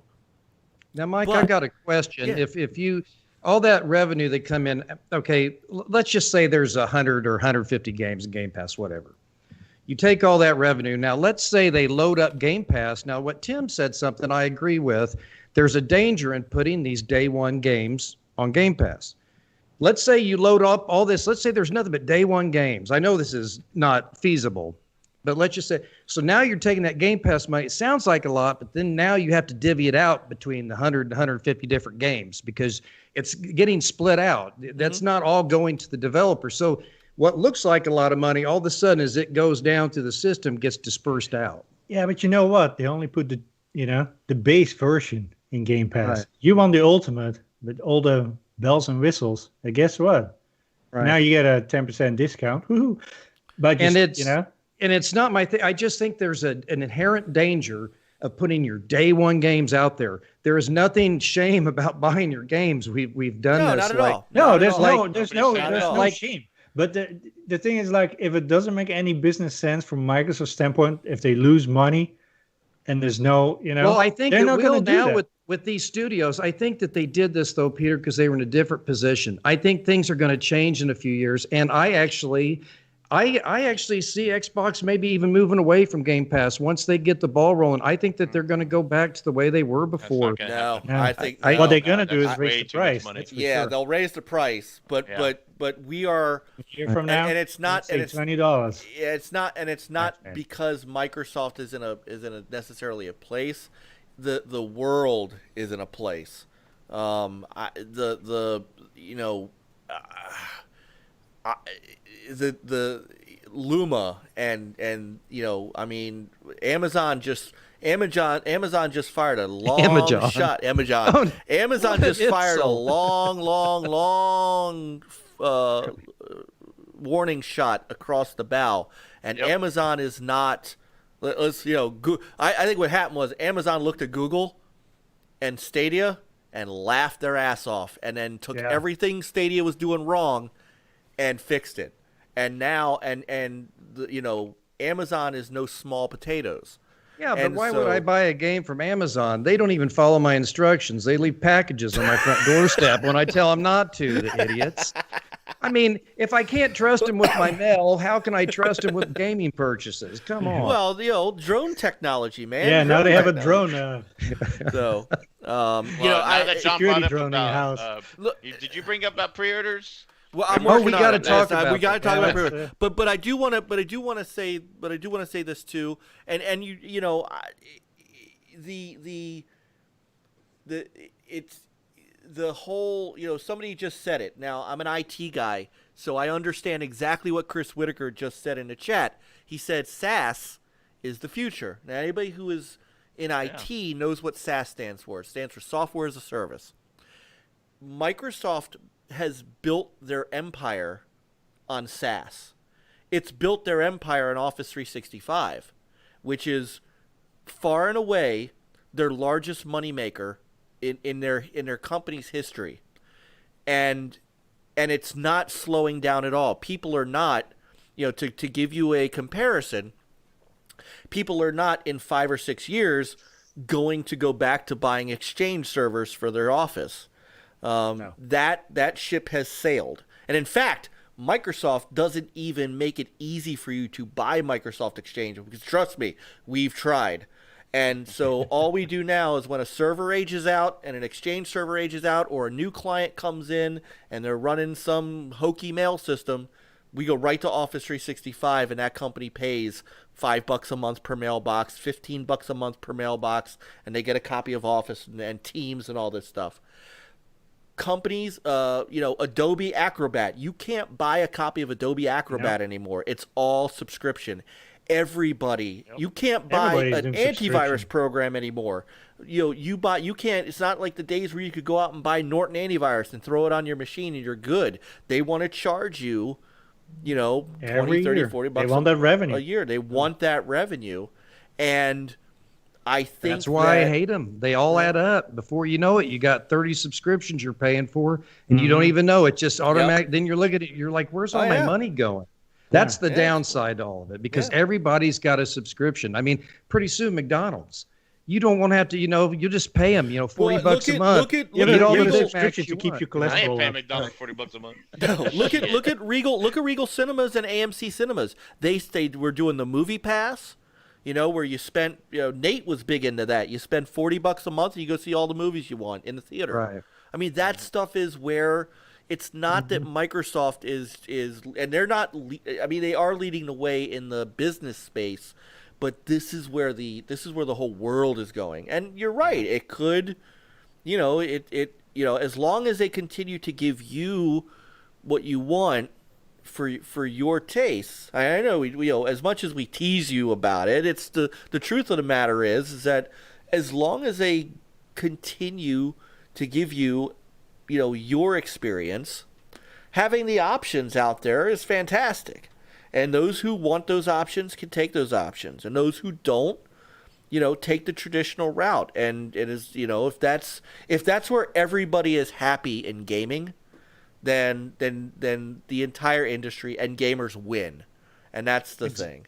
Exactly, because everybody knows me. I'm obviously I paid the Series X off in full. I've got I got the Series S also. I still want John Place money. But the thing is, I'm still supporting in my way, so people shouldn't be upset or try to convince me to like Game Pass. They should be satisfied that I'm supporting in my way, because that's what it's all about, choice. And I'm choosing to support the traditional way, and there's nothing wrong with that. And I shouldn't feel guilty about that. I don't really care what you support. I do care that you play games, and that we can talk about games and our experiences. Yep, that's right. That's what matters. And you know what? If we get to the next Doom game, right? And Peter and I and Chris and Tim have it on Game Pass, and you went out and bought it, and we can hook up on a Saturday night and game all night. Doesn't matter. Doesn't matter if you drive it one way. No. Oh yeah, I'll definitely buy it. Yeah. So no problem. All right. Mark it down. So any other comments on this before we talk about the pre-orders? Because it is 11 o'clock, and I want to make sure we respect. I want to make sure we respect Tim's time too. I don't know how long you were. He already fell asleep. No, I'm here. I'm listening. I'm enjoying it. Yeah. Well, I tell you what, man, you've added a lot to this conversation too, and you have great conversation. It is, and it's great to be able to do it. So one of the things that we do for those of you who are new to our show, and John champions this a lot, and we do too, is we do this without. We're not here to trash everybody else. Sony does their thing, Nintendo does their thing, Microsoft does their thing, Epic Store does their thing, and Amico does their thing. And as long as you are gaming and enjoying games your way, then the tide of the water rises, and that's what we're all about. We have our opinions here. And we love to call it, objective but passionate, and you can hear that with all of us. But at the end of the day, what's the phrase, Chris? Who the fuck cares? WDFC. Yeah. Just game. Just game. So now that's if you can get a console. so let's go there. So I will I'll bring up a picture of the Xbox One X just for posterity. So if you were lucky enough on Tuesday, 22nd, if you were lucky enough to wake up on Tuesday at 11 o'clock Eastern Standard Time and nab yourself a console, well, kudos to you, because that just didn't happen for everybody. And John, I'm going to start with you because yes. I'll make it quick but sweet. I felt so bad for you. Like I wanted to go find this GameStop manager and give him a piece of my mind for you. So tell us your story. Yeah. First thing, this whole pre-order madness, whether you're getting a PlayStation or Xbox, it's been abysmal. Don't listen to anybody. It's been torture. It has not been smooth for either company. And there's been all kinds of blurps, but luckily I ended up with all the consoles. This is funny. The PS5 show, just going back to it, actually, as the show was ending on their revealed show, I decided I got this funny feeling that I better go to GameStop. So as I was walking in the store at GameStop, they called me on my cell phone, and they actually opened up the pre-order. So I landed a PS5 instantly. So that was no problem. Without a hitch, I got the one with the disc. I bought that, an extra controller, and some other stuff, and walked out, paid for in full. Well, fast forward to the Xbox launch. I decided to go to GameStop early because even though I'm going on 48 years old, I thought, man, I want to go out there and I'm going to wait in line, man. I'm a traditional kind of guy. The excitement was in the air, So I get there at GameStop, 5:30, 6 in the morning, whatever. They don't open till 11. Well, there was a few people standing in line. There's 7 or 8, maybe 8 or 9. Well, anyway, I was the 9th or 10th person. And so there was a sign on the door. GameStop said that there's only going to be 11 Xbox X's or 9 Xbox X's and 2 Xbox Series S's. And I thought, oh, dear Lord. And the guy goes, well, don't worry. That one couple in front of you, they're together. They're a married couple, and they can only have one console per household. So you're number 9. You'll get your console. So I waited outside. I'd been sick. I'm out there, and I got a hoodie on and shorts. So I went over to Starbucks and got me a caramel macchiato and came back and was, talking to people, having some laughs. So I'm waiting 5 hours, and this one couple gets up, and this gal says, yeah, that's right. We're married, but we're from different households, so you don't get your console. And I'm telling you, right then and there, I wish I was Mrs. Marvel, because I could have extended my arms out her and just wrung her neck. I told her, I said, lady, you got to be kidding me. Why would you do that? That's dishonest. So they came the guy from GameStop came outside the door and had these little pieces of paper. And he says, what do you want, an X or an S? And people would say what they wanted. Well, he got to me. He said, I'm sorry. He said, there's no more X's. And I'm like, you got to be kidding me. So I called out that other couple, well, we can't prove. I said, you can check their IDs. This is dirty, rotten. What a creepy thing to do. I'd been waiting out there all that time, and now I had to settle for this S, which I didn't want anything to do with this Series S at all. That's not what I was there for. And I said, you know what? I'm going to buy it out of spite. I said, I'll take it so the other people behind me can't get it. Ha, ha, ha. So I went in the store. I paid for the S in full, got that. And I said, well, I'll get a couple of those blue shock controllers, that come with it, stuff like that. And he said, do you need anything else? And I said, no, I'm going to go home and start drinking. I'm pretty mad that I waited out here all day. And so, I came back home and I was upset. I told my wife, I said, I can't believe it, man. It shouldn't be this hard to get a console. I said, Greenberg promised all of us that this was going to go smoothly. I said, Aaron said that this was all worked out. They telegraphed this like a week or two ahead of time. This launch was supposed to be smooth. I said, this is a bunch of BS. I said, all the GameStops only have like 3, 4, 5, 6 abysmal numbers, and people were having trouble getting one. So it wasn't even that there were a lot of people. It's just the quantities weren't even high. There just weren't enough consoles. It's like they weren't ready. So I came home. I was upset. Finally, we got online, and I was chatting with Mike and Peter, and Frankie and Chris, and we're on Discord, and I'm like, man, I'm the console hugger. I've got to get this console. So finally, Best Buy popped up, and they were taking online orders. Well, every time I tried to pre-order the darn thing and put pay in full, it kept disappearing out of my shopping cart. I'm like, oh, you're kidding me. I said, technology is really ticking me off today. So I kept having to refresh the page. Finally, I got in, and so I paid in full and paid it totally off, and picked up a couple other little items. So actually, I will have a PS5 paid off for, an Xbox Series X, and an Xbox Series S paid off. And I think I'll put the Series S downstairs so my wife, she can have that one, and I'll keep the Series X for the king upstairs. But the king. I was so mad because people are ruthless. Man. When it comes to these consoles and stuff, man, to show up as a married couple and then right at the end say, oh, no, we're from separate households. We're getting 2 instead of 1. That is a jerky thing to do, especially when people have been sitting outside in the cold all day long, man. But there again, but they have been both standing outside, right? Yeah. So it's not that, one person came out of the car like, hey. Well, she had her fill-in. Her son came up or showed up, and she gave him the credit card or the money, and she took off.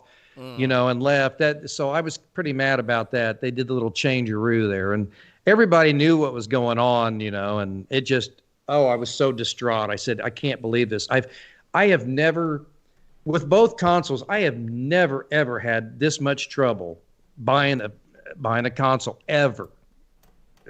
This was just horribly managed on both parts, but luckily I got one. So I'm not complaining, just telling my story. Yeah. I was mad for you. Yeah, I mean, in person, but I tried online. I had like five windows open and start refreshing and stuff. Yeah, right. Amazon didn't show anything like where you could say purchase it. And then, then we got some direct links, and I got like, who let the dogs out kind of thing. Right. And let's see what else. The Microsoft Store, that was all crappy. I added that one in there, and then, you into checkout, and then it's like kind of crashed and errors and this and that. So that didn't really do anything. And then it kind of disappeared and didn't, you couldn't even access the site. And Best Buy was giving me trouble too. Let's see, what else did I try? I met Target. Target was shit. Oh, Target. Oh, Yeah, Target. Same thing Oh. with Target. Like, add it to your cart, Teasing and the then, shit out of you. it disappeared, and tried that a gazillion times and nothing. So, for the next, like, couple of hours, I kept on trying. And then it's like, and Best Buy, Best Buy was delayed, right? Yes. They didn't have it up for sale for a long time. So, but then finally at like, I don't know, between noon and 1, I tried it again, and it's like added to the cart, and it's like, it's like it didn't. So I hovered my mouse over the shopping cart, and it's like 0 items.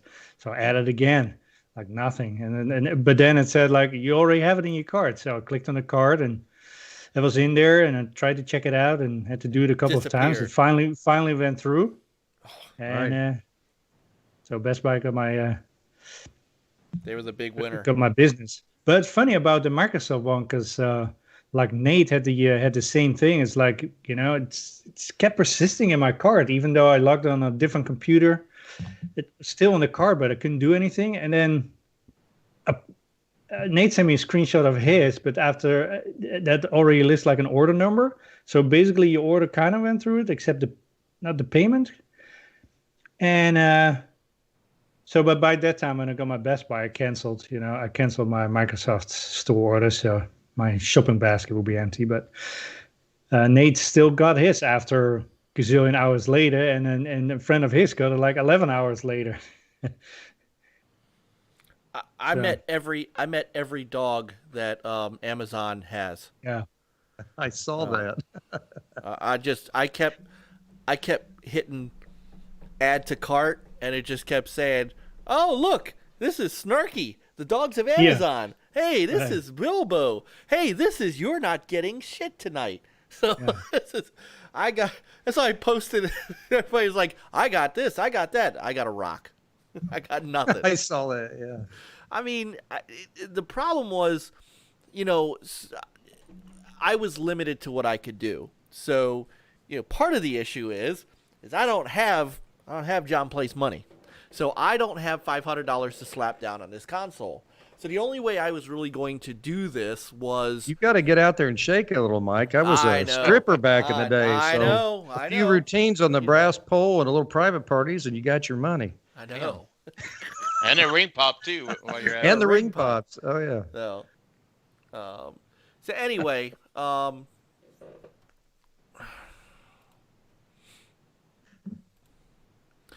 anyhow, I'm limited to where I can get my my stuff. Because I'm using gift cards. I'm using wellness app money from my company's wellness app, and so I can only go to a couple of places. I can only go to Target, and I could go to Amazon. And I'm thinking to myself, who's going to buy an Xbox Series X at Target? I'll have no problem. And I ran into that same thing everybody else did, was you put it in the cart, and then you click checkout, and then it comes up, your cart is empty. No, it's not. Yeah, you try to add it again, and it's like, oh, limit 1. And it's like, there's nothing in my cart. Right. So this thing was a nightmare, and then just Amazon was just horrible, and so there was just no, and then I heard all kinds of people having trouble with the Microsoft Store, and it's just on one hand you had Sony, who just said, hey, by the way, hey, you can pre-order now, and no, he said you can pre-order tomorrow. Tomorrow, right? And everybody else everybody's said, like, but it's available now. And by tomorrow, come to our store, And so, that's why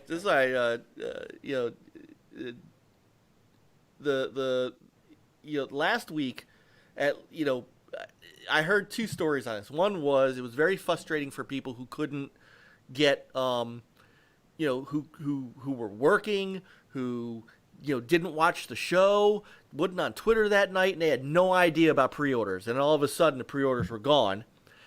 Microsoft, kind of, strutted their chest. Hey, we'll tell you exactly when. Well, you let all the bots and scammers, know too. So, there's a lot of that went on. Because if you look at eBay, your site went down. Yeah, if you look at eBay, if you want to spend $10,000, you can have an Xbox pre-order. So it's pretty solid. It's nobody was winning either way. And I agree with John. This is the first time I've had trouble really pre-ordering a console before. And I got the day one, I got the day one Xbox One, and then I pre-ordered an Xbox One X, and had no problem. So this was the first time I really had an issue. So here's my question to you guys, and Peter, because I know Peter's answer already, but I want to foster some conversation. Do you guys think, and COVID could have something to do with this? Do you think they're really supply constrained with both of these consoles? Let's go both of them, PS5 and Xbox One, Series X rather. Could be. It could be like slightly delayed. Don't know. But I mean, I think the biggest problem is I don't think it's really supply. It's just the sites couldn't keep up, and that's how a lot of people got frustrated. So what will happen? It's like a denial of service at that point. When the shopping baskets and stuff, you can check out. So more people in the same boat, and clogs up the system more. So nobody won just from a retailer perspective. I'm not sure if it's really inventory constraint. But having all those problems with the sites, wouldn't you think for started Microsoft, working again? and it's not. I think it's unacceptable. And Amazon, same thing. With the docks. I mean, they have like huge scalable clouds. They should have been prepared. They know Yes. it will be. They know it will be a mad zoo. But then once the site got okay again, they were sold out. So that's why I asked about the supply constraint. Well, and also like Best Buy probably we did batches. Just to so the site was site probably temporarily is down, and then it's sold out, so people leave, and then you add this another batch to it, and at least your site is not down 75% of the time, but only maybe 10%.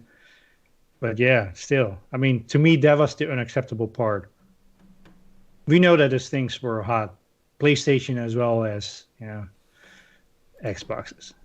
Well, I guess the thing what I'd be interested in, I guess we'd have to look at console launches in the past.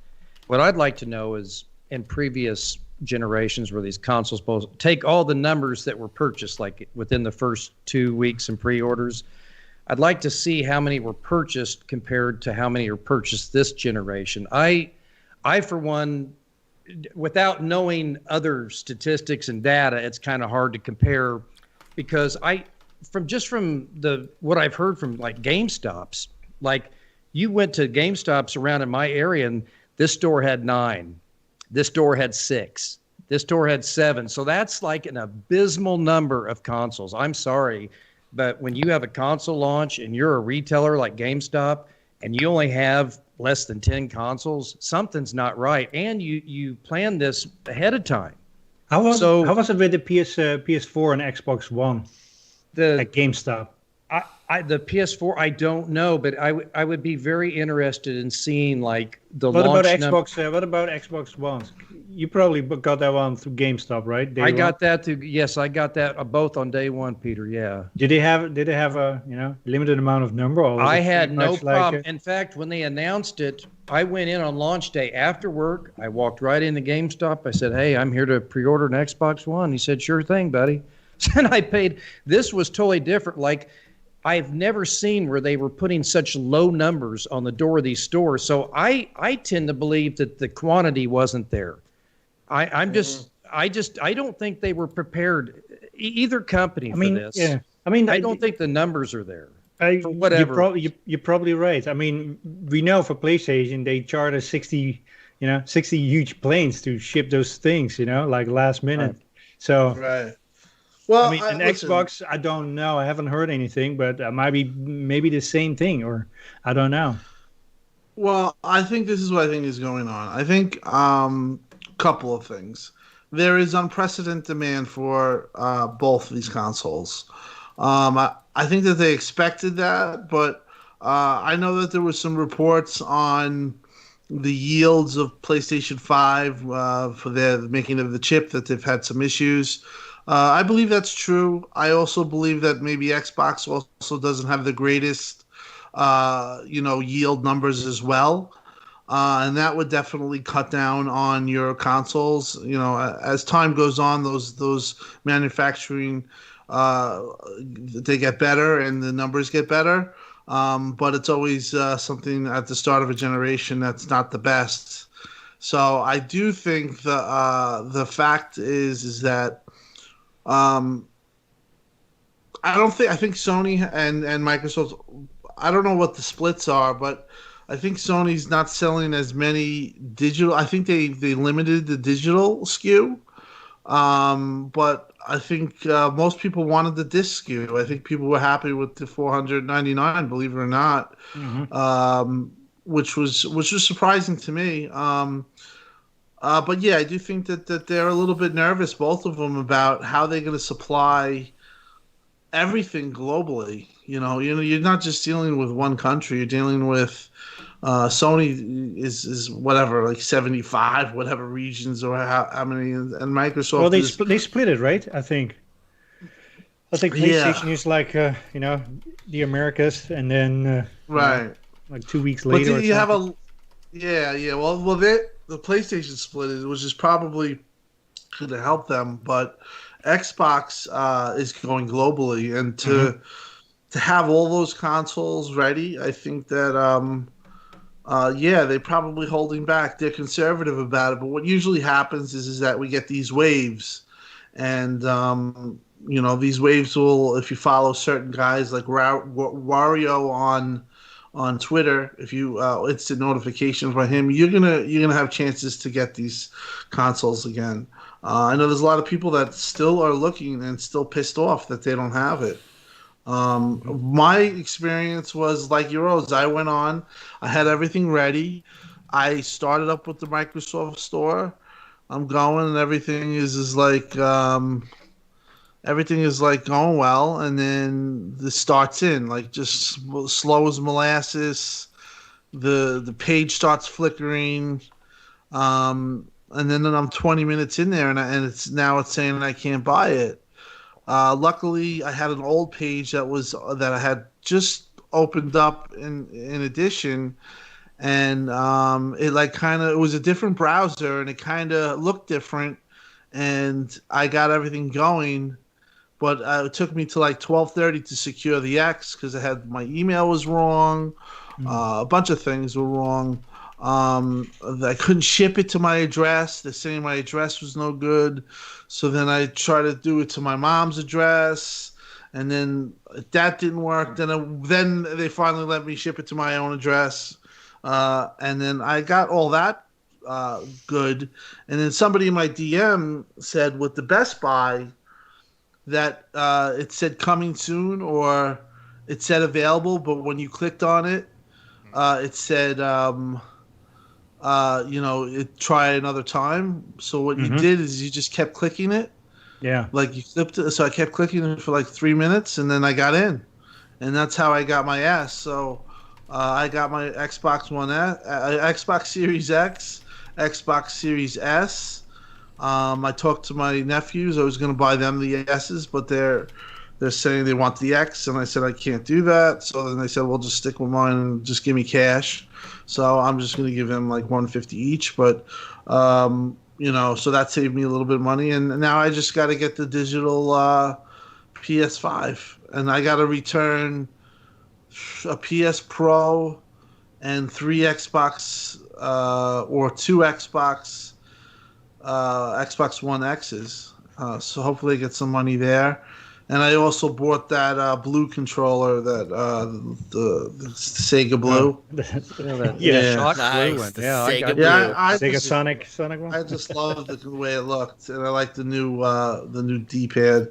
So yeah, it was a stressful time, and I felt bad for people that can't get it, but if you really are diligent about it and you really follow the certain things, like if you follow like a Wario or you follow these people, you put yourself on the email lists, you'll get one secured. But now it does become, because we're getting so close, now you might get it, but you'll notice that you're 7 days out. Like, that's the next thing. Right. It's like they're going to release a bunch of them, but 7 days out, and people are going to start to get pissed. Yeah, and GameStop has PlayStations tomorrow.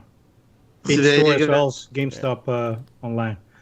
Hey, I want to ask a question don't know that what's Pong by Atari Tim asked in chat, and I didn't think about this at all, and maybe it's nothing to do with anything, but he said, I wonder if GameStop's current financial situation had anything to do with their low quantities of pre-orders.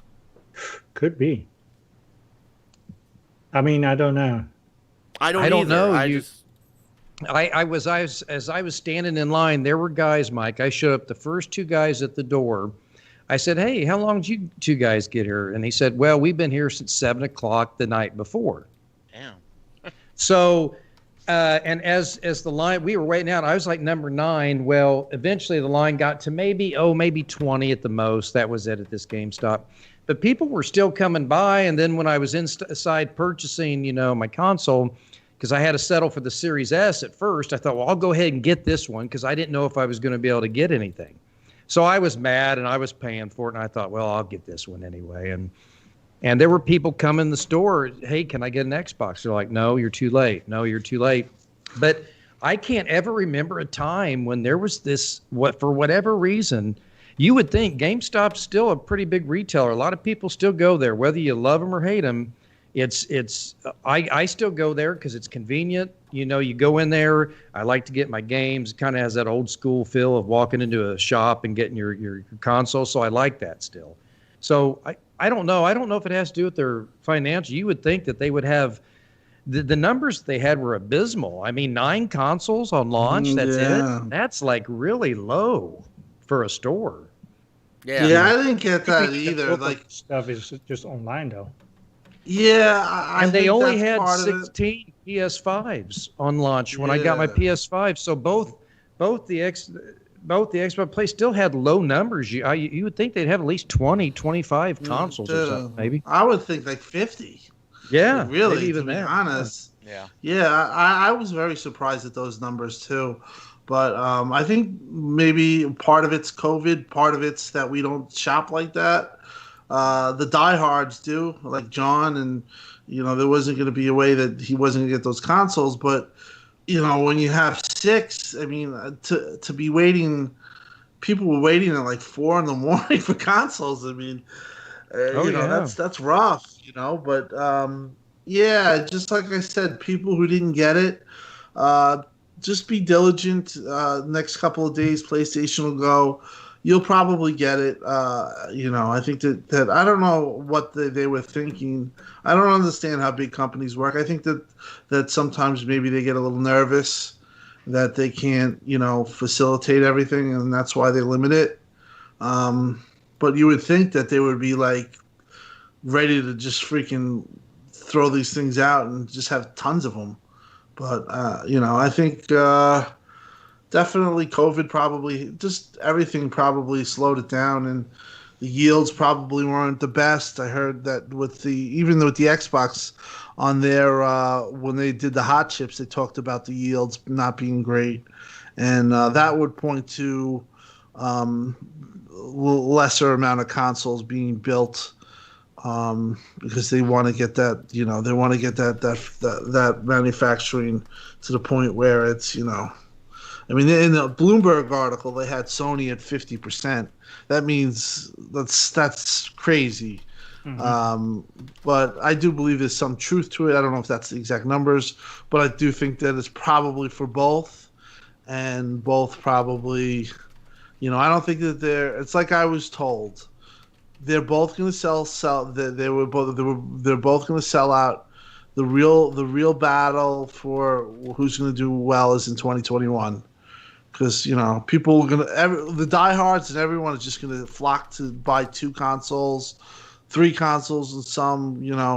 But after that calms down, if one console falls off or Xbox falls off, and Sony starts to get that jump, that could set the generation. Like usually they always said the first 10 million. Don Matrix said that the 10 million wins the generation.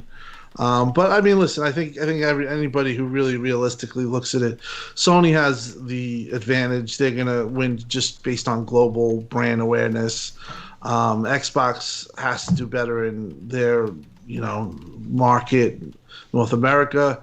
They definitely have to do much better in UK. That market used to be a stronghold for them, and now it's like abysmal. I do think, Tim, if you're wanting a console, though, I think that no matter what system you're buying, I think that if you don't have one by now, I think the next 2 or 3 weeks are going to be critical, because I don't really know what's going to happen, because what I'm hearing is it's not going to be really Black Friday because the amount of people. Mm-hmm. So, if that's true, you're going to be maybe these retailers don't want all these people in their stores. Maybe that's why there's not as many consoles. So you may be playing the online battle for a while, trying to get yourself one.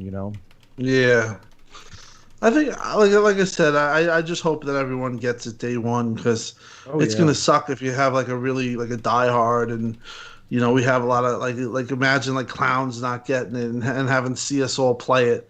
You know what I mean? Like, right. You don't want that to happen. And I know a couple of guys that are in the situation where they don't have it. And, I told them maybe I can help you out. Maybe we'll see if it gets closer. But it was definitely a rough week for both Xbox and Sony. There were good things. That it's actually great that there's demands this big, but there's just a lot of frustration over it, and I get it. We just all start to go. I was getting crazy. I'm like, this is a joke. Yeah. And then I mean, when the Xbox One X came out, that was easy as hell. I got it in like 2 minutes. Yeah. Oh yeah. Yeah.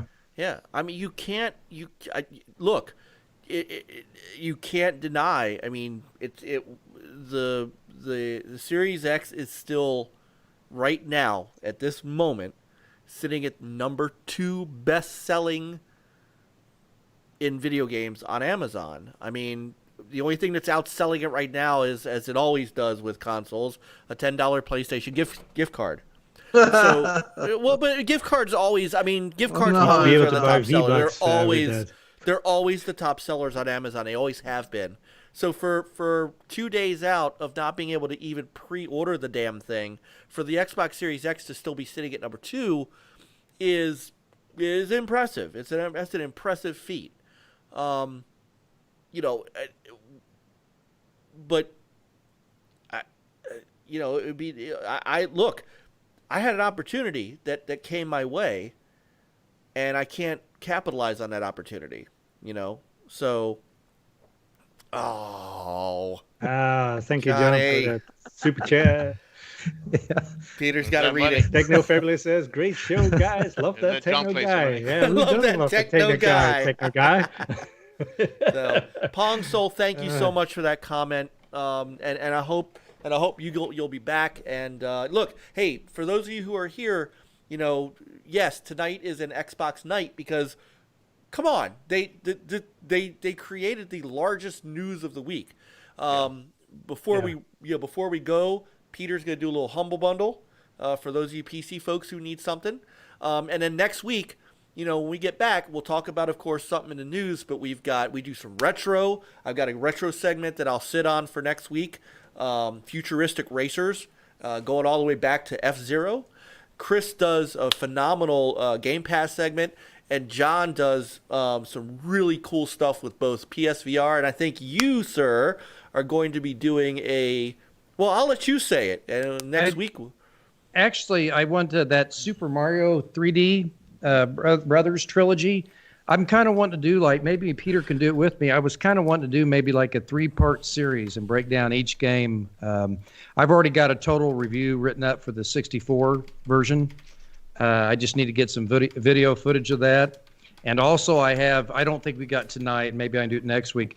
I did watch the Tokyo Game Show for Xbox Oh yeah, today, that's right. and I did jot down a few things here that I saw that are really interesting. Some games and stuff. So maybe I can add that next week as well. Hey, some dude who says he thinks he's slacking with his coverage is doing some hellacious coverage with his OG Xbox and Evercade. So Pete said more Amico talk, man. But honestly, Pete's channel is where you want to go if you want the Amico talk. OEB Pete and the awesome Amico All Access show that he puts on that I'm a part of. If you want, don't get me wrong, we all love the Amico. We're all pre-ordered. But if you want the true Amico talk, Pete is your man for that. And that's I love his stuff. He's got this quest for 864 where he is going to he's going to find every OG Xbox game in existence. And I think he's at like 380 now. So he's like almost halfway there. So, hey, what's up, Ren? And welcome Blaze versus Optics. He said he came here. So, Tim, you're paying dividends tonight, man. He said he came here on your Twitter and he's loving the show and he'll be back. So that's awesome. Very good. Very good. So hopefully everybody does get a console that they want. If you haven't got one already, I'm hoping that very soon, we. Oh, and Pete says found Tim through this show, and Pete's following you on Twitter. Nice. So Very cool. I'm telling you, man, Pete is good people. I can't speak highly enough of him and the things that he's just. And just his energy, and his positivity and his passion. Dude is a hardcore gamer too. I met him through Amico Talk and Tommy Tallarico, but then come to find out, he also pre-ordered his Xbox Series X and his PS5. So even he's got them on order. So anyway, and same thing with David, came from Tim Sweet. Thank you guys so much. We hope you come back. We hope you enjoy. And hopefully you guys like to talk about some other stuff. So I'm looking forward to, not that I can find Nintendo stuff, but I am looking forward to the Mario stuff. So, well, as soon as I get set up, Mike, I need to start making some footage of it because since I do play on all the consoles, Nintendo never really gets enough loving on the show. So like the ugly stepchild. Well, we're gonna try to fix that. We'll get a Nintendo show here soon, and yeah. It's just, man, how can you not love them? Ever since childhood, I've liked them, in their games. So as an adult, man, Mario doesn't get old, man. There's something about those coins and mushrooms and Yoshi and. Oh, yeah. You got to love it. Hey, I've always maintained that bar none, they have the best catalog of any of them.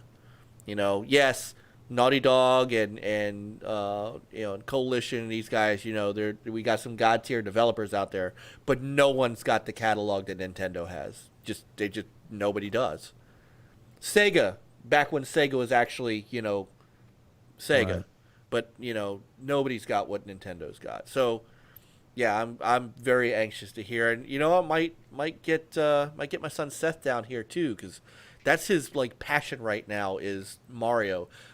He just walks up to me and goes, he first off, he knows every track in Mario Kart from the GameCube version up, and knows everything. He walks up to me and goes, "Did you know that the cars in Mario Kart are sprites, but the backgrounds are not?" And I'm like, "No, Seth, I didn't know that."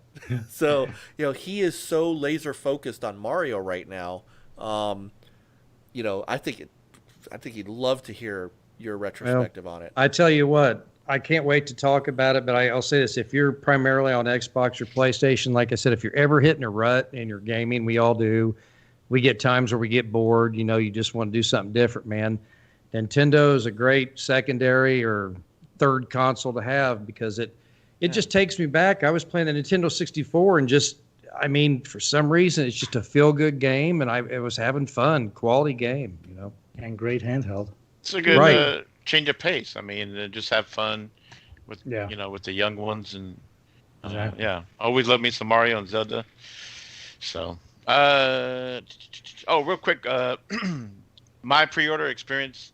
I was at work, and of course, I had to take a little break. I kind of walked outside and sitting there trying to hit Best Buy, Target, Amazon. I had them all linked on my phone, but I wasn't having any luck.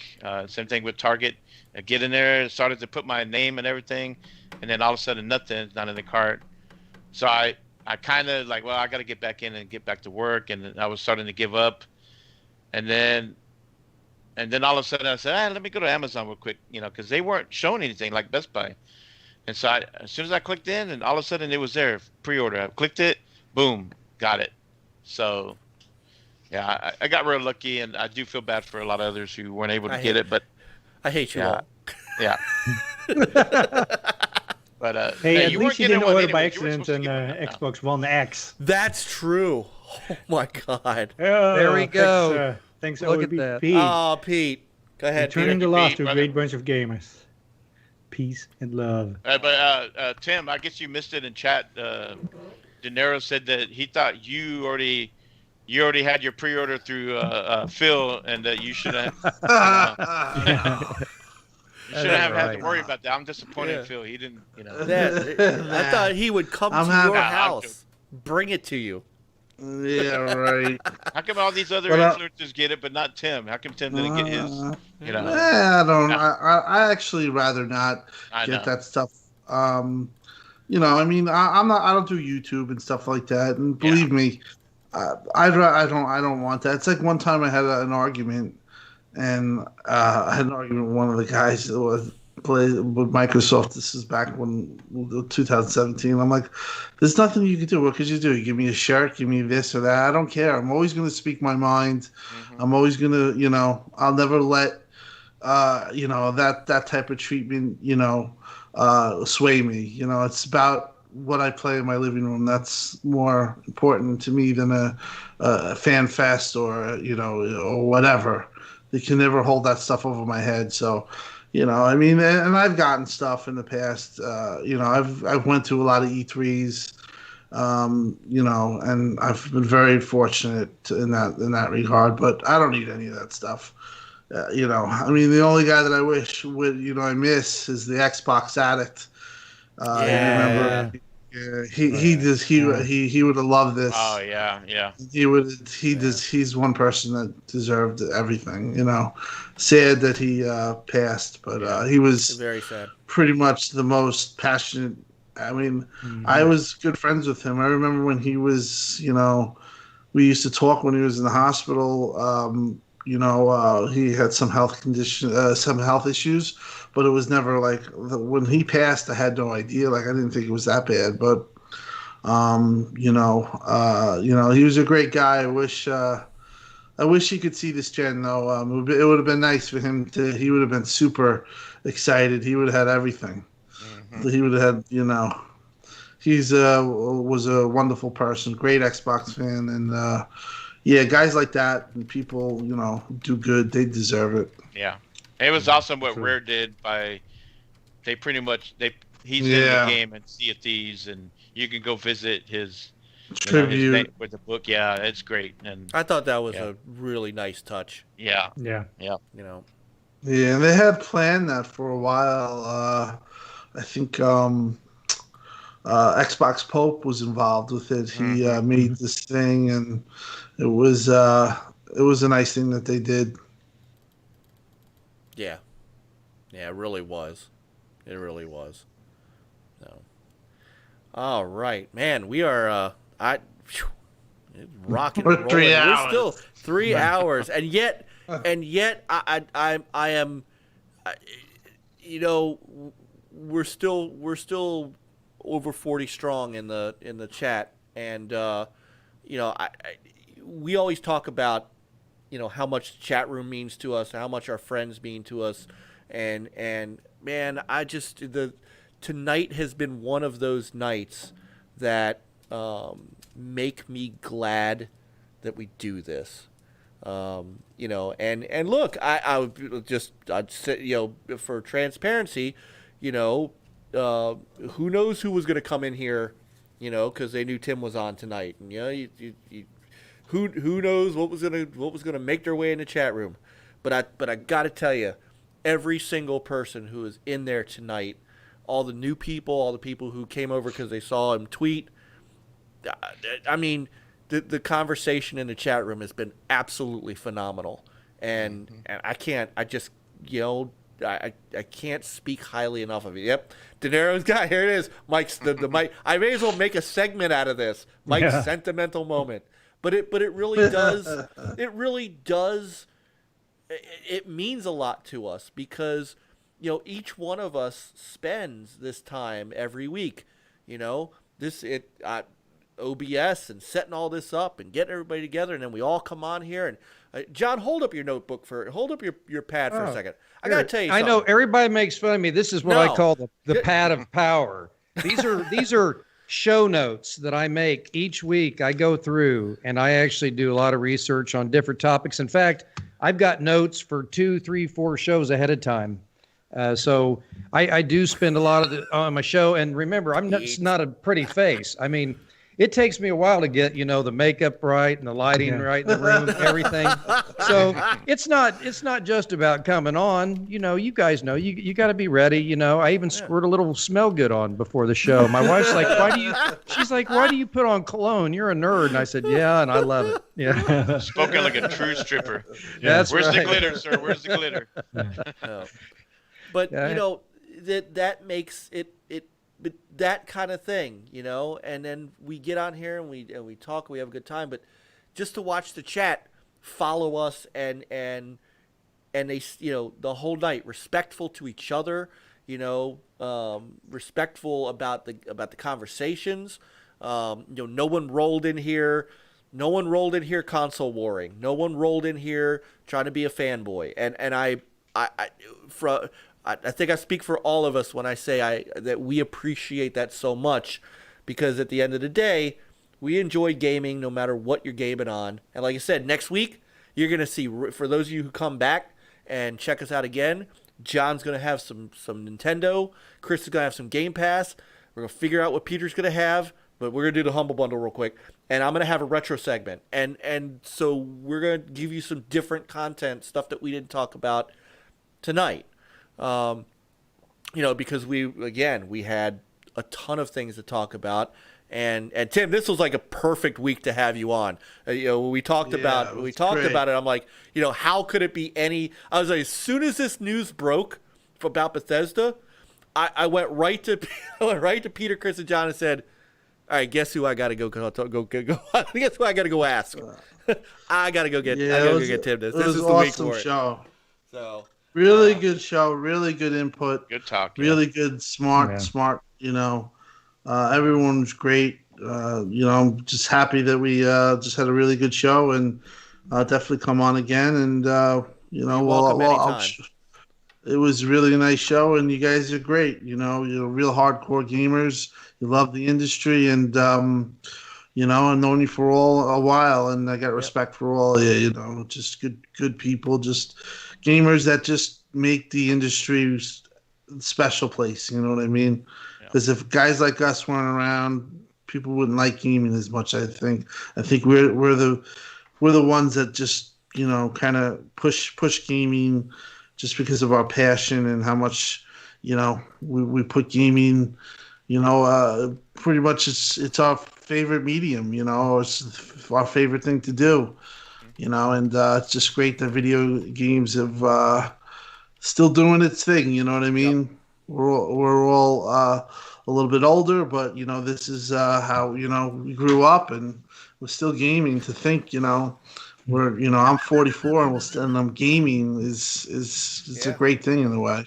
All right, hold on. Oh yeah, thanks to Super Cooper for this super chat. What did he say? Mike Mullis fanboy number 1. Eat rock, slow front. I can't eat rocks. The Camaro ain't fast enough. Get out.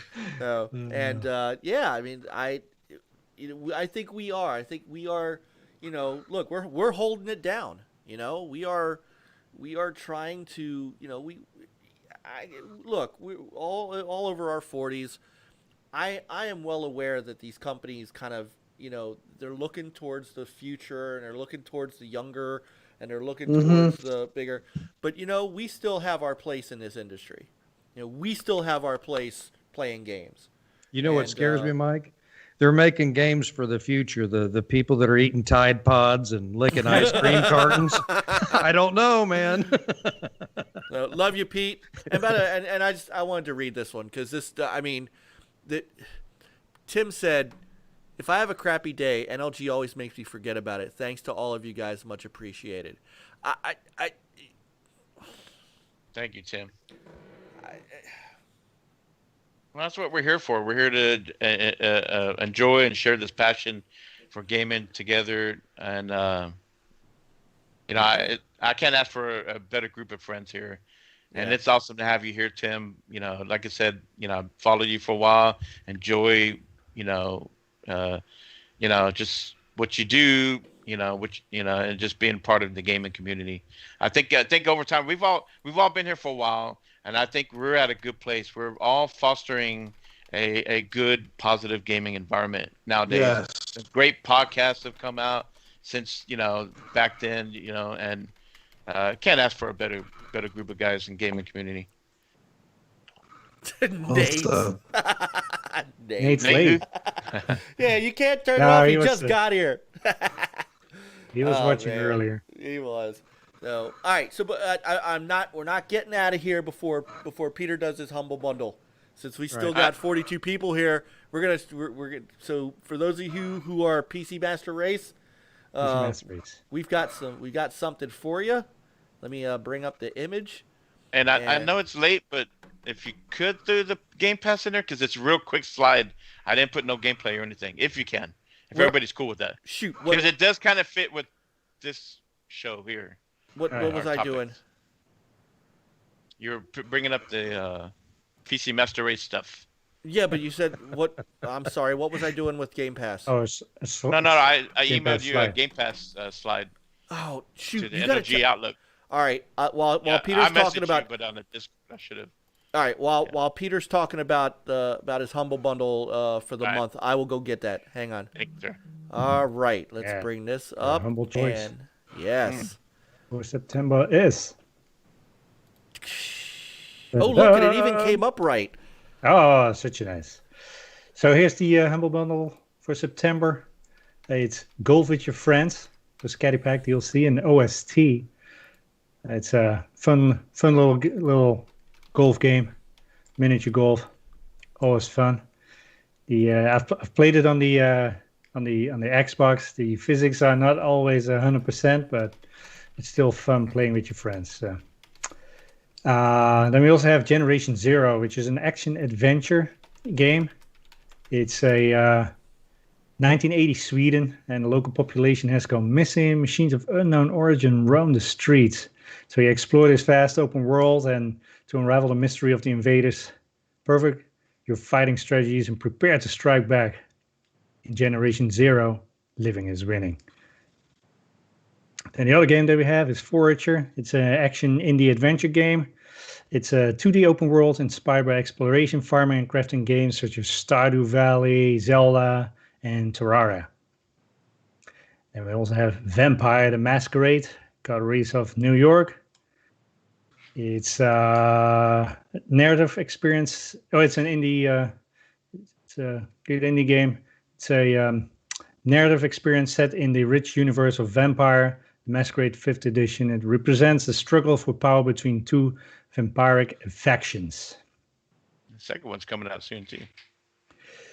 So fun with ragdolls. It's an action simulation game, and you're a ragdoll. What's the point of the game? Well, you do what a ragdoll is meant to do, and that's flop, fall, crash on things. Just don't be nervous. And we also have Lethal League Blaze, which is an action indie game. It's an intense high-speed ball game with unique characters. It's in Shine City. The anti-gravity ball game has long been illegal. The group who kept playing was dubbed the Lethal League. Even now, with their sport pushed underground, players and crews compete in a league for challenge and respect. Another game that I've played on the Xbox. It was in Game Pass. Mm-hmm. It's also in this bundle for PC. It's Strange Brigade. It's an action adventure game. Plays in Egypt around 1930s and erased from ancient history and buried in a nameless tomb for 4,000 years. Sataki, the witch queen, has risen once again. And only one troop of daring heroes can stand against the fearsome power of Sataki. Hopefully I pronounced that correctly. And her army of mummified monstrosities, the Strange Brigade. So that's a fun game, worth getting and playing.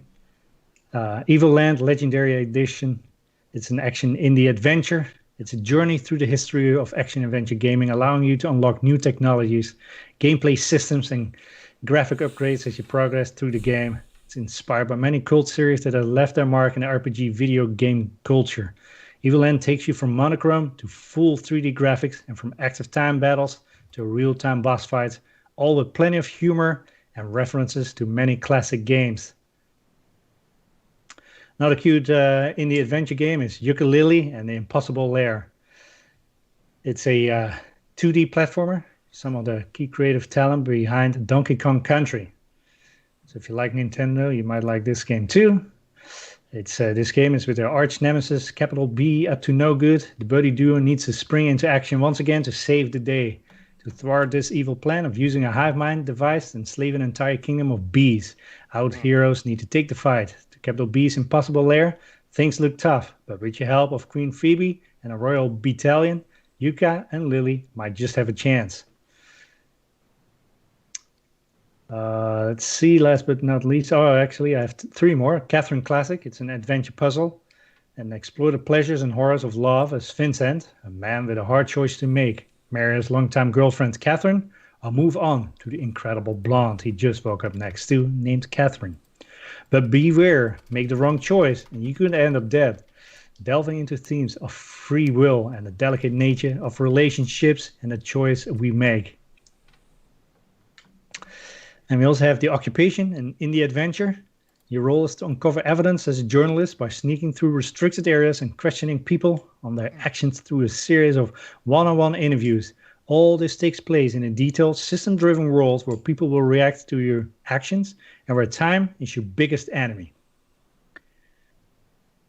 Now we have the last but not least, Shapeshifting Detective. It's an indie adventure, and it's a supernatural noir murder mystery game where you play as a detective who can shapeshift into other characters, allowing you to unlock secret conversations and private encounters. And that is the humble choice for September of this year. I put a referral link in the YouTube. So if this is your jam, please click on it and we help each other out. How much is that bundle? Infinite wants to know. It's actually on sale right now. I had the price ready and now I forgot. It's, let me see. $1 billion. $1 billion. Oh, limited time. Subscribe to get all 12 games plus new subscribers join for only $12 a month. It's a bargain. Nice. Cheaper than Coop's PS5 he wants to sell. It is. Oh, there you go. Super Cooper said it to $12. Yeah. And this special ends October 2nd. So if you're interested, now's your chance. Nice. Yeah, good deals. Nice. All right. I got it, Chris. So I can really quickly. Yeah, it won't take long. No worries. Just a quick slide. All right. Tim, you still good? Yeah, I'm still here. All right, we're almost done. I promise. Tomorrow's Friday, Tim. Tomorrow's Friday. I am not gonna do my retro segment. We'll save that for next week. I promise. But since we were talking about one more Xbox thing, and this does kind of bleed into a little bit what we talked about with Bethesda. Chris, take it away. Oh, let me cue up the video first. Take it away now. Nah, so I mean, Game Pass. What I put in the slide is kind of an update. So this is I finally have a name for this. This is Cruising Game Pass with Fastback. Nice. And I'm sticking with that. Nice. So here are the games that are recently added to Game Pass. So ODST is, I have my eye on that one. But there you go. There's Destiny 2. And then now here are the ones leaving. Hold on. Hey, look what I can do now. Ready for this? Deposit. I can pause and go back Nice. and forth. Hold on. There Haha. Nice. Yes, I can finally manipulate videos. Yes. All right, go ahead, Chris. Sorry. Yeah. So here you are. Coming soon. You got Destiny 2, which we know that's been a big deal. And there's you also get the free DLC, right? Vermintide, that's a cool one where you can play 4-player co-op. Yeah, that's actually coming. That's actually coming back. It Yeah. was out, so it's coming back. Which is good. You got Night in the Woods. It's a cute game. I saw it at PAX South a couple years ago, and my daughter played it on the Switch. And then we got Halo 3 ODST. That now is in the Master Chief Collection, so you can download that. Ah, nice. The Master Chief Collection. And the Company of Heroes 2 Completed Collection. I don't know what that is, but that's on PC. Maybe you guys, is that part of Call of Duty or some kind of Battlefield? Or Company No, Heroes is just a different game. Isn't it turn-based? It might be turn-based. Oh, yeah, maybe, yeah, I think I heard. All right, let's move onward. And I can even pause it once we get there. And then Look at that here, animation. Look at that animation Chris got. Nice. here we got the Leaving Soon. You got Wester Auto Double Barreled. Double Barreled. We got Dirt Rally 2.0. Bad North Jotun Edition. There's Ukulele. So if you want to play that. And you got Panzer Dragon Orta. And then Dirt Rally 2.0 Windows. That's PC. So if you want to play these and then you stick with them, don't cry. You can buy them for 20% off. Yeah, They leave. Seven from Salem said is Android xCloud. Yes, it's the xCloud Yeah. Yep. Oh, that's cool. Yeah. version. Yeah, it's funny that now they actually advertise it as Android. Yeah. I know, that is funny. That is a shot at the bow, too. That's Yeah. a shot. Breaking news. Breaking news. That was definitely it broke the news. EA with Axis, and then of course the big one. Holy nice. shit! And then the Game Pass Game of the Week. Here you go. Yep, I will be playing ODST this weekend. Wasn't it Halo 3 ODST? I think it was a. That's the one with Buck. Yeah. Yeah, that's Buck. I played that. That was a great game. Yeah. I'm wondering if that's the if that's the one there where Xbox tried to put more information on a DVD. So it was like a test. I participated in one of those tests to see if how we work on the Xbox. Orbital Having Drop hiding. Shock Troopers. Yep. Yeah. Yep. Yeah, Sam. Doom Eternal coming to Game Pass. Yeah, I October. believe October 1st, right? Yep. Yeah, such a nice.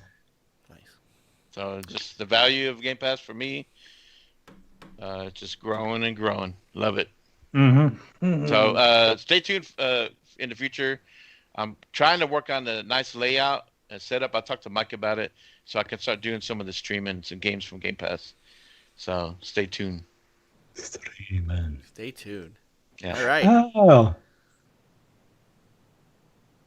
And by the way, my shout out to Daredevil Dave Dahl, our brother, our brother, the pro wrestler, the actual pro wrestler. He is still pushing to get himself into Retromania wrestling, and I'm still hoping that happens. Can't wait So. for that. Oh yeah, and if you play your Halo 3 ODST, you'll get to hear Nathan Fillion too. Yeah, Yeah, because he played Buck. Yeah, he played that in that and in Halo 5. yeah. So, all right. It's 12. It's after 12, and even though John's on quarantine, Yes. he does need to get his rest. Oh, punish me! I get to stay home and play You games. sleep. So I'm pretty sure. Don't you have to get up early too, Chris? Yeah. No. Tim, what time's your day start in the morning? 6 seconds of sleep right now. All right. So we're gonna call this now. Hey, what a great night, guys. Man, I won't do another sentimental thing. I'm just great night, everybody. I want to thank the chat room so much. Hope a lot of you come back. Man, I'd love to see 50 strong in that chat room every Thursday night. So come on back, hit that like and subscribe, please. That does help. And Tim, once again, man, thank you for coming on. Thank you for your insight.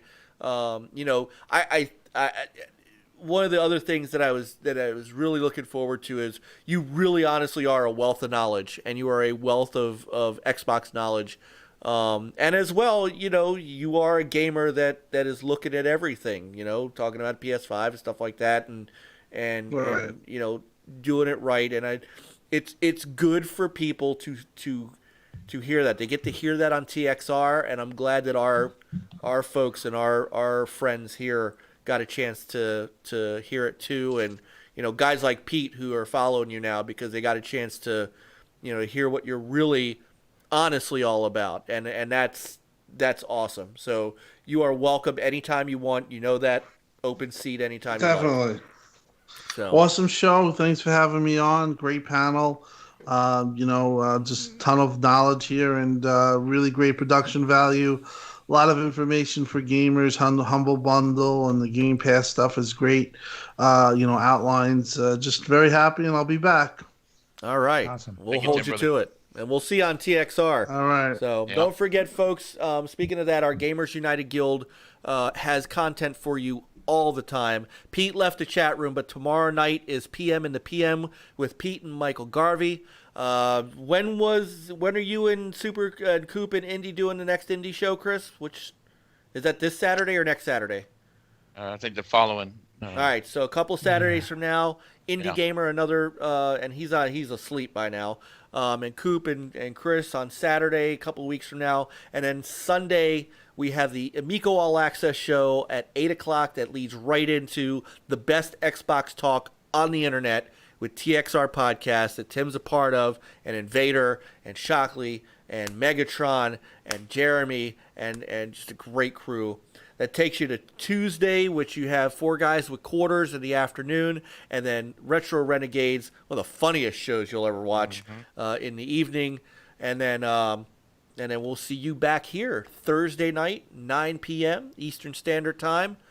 And go out and play some games this weekend, everybody. Enjoy yourselves, and as I always say, as everybody will say, they're good nights, but play on, gamers. Game on, guys. Have a great weekend, everybody. Thank you, guys.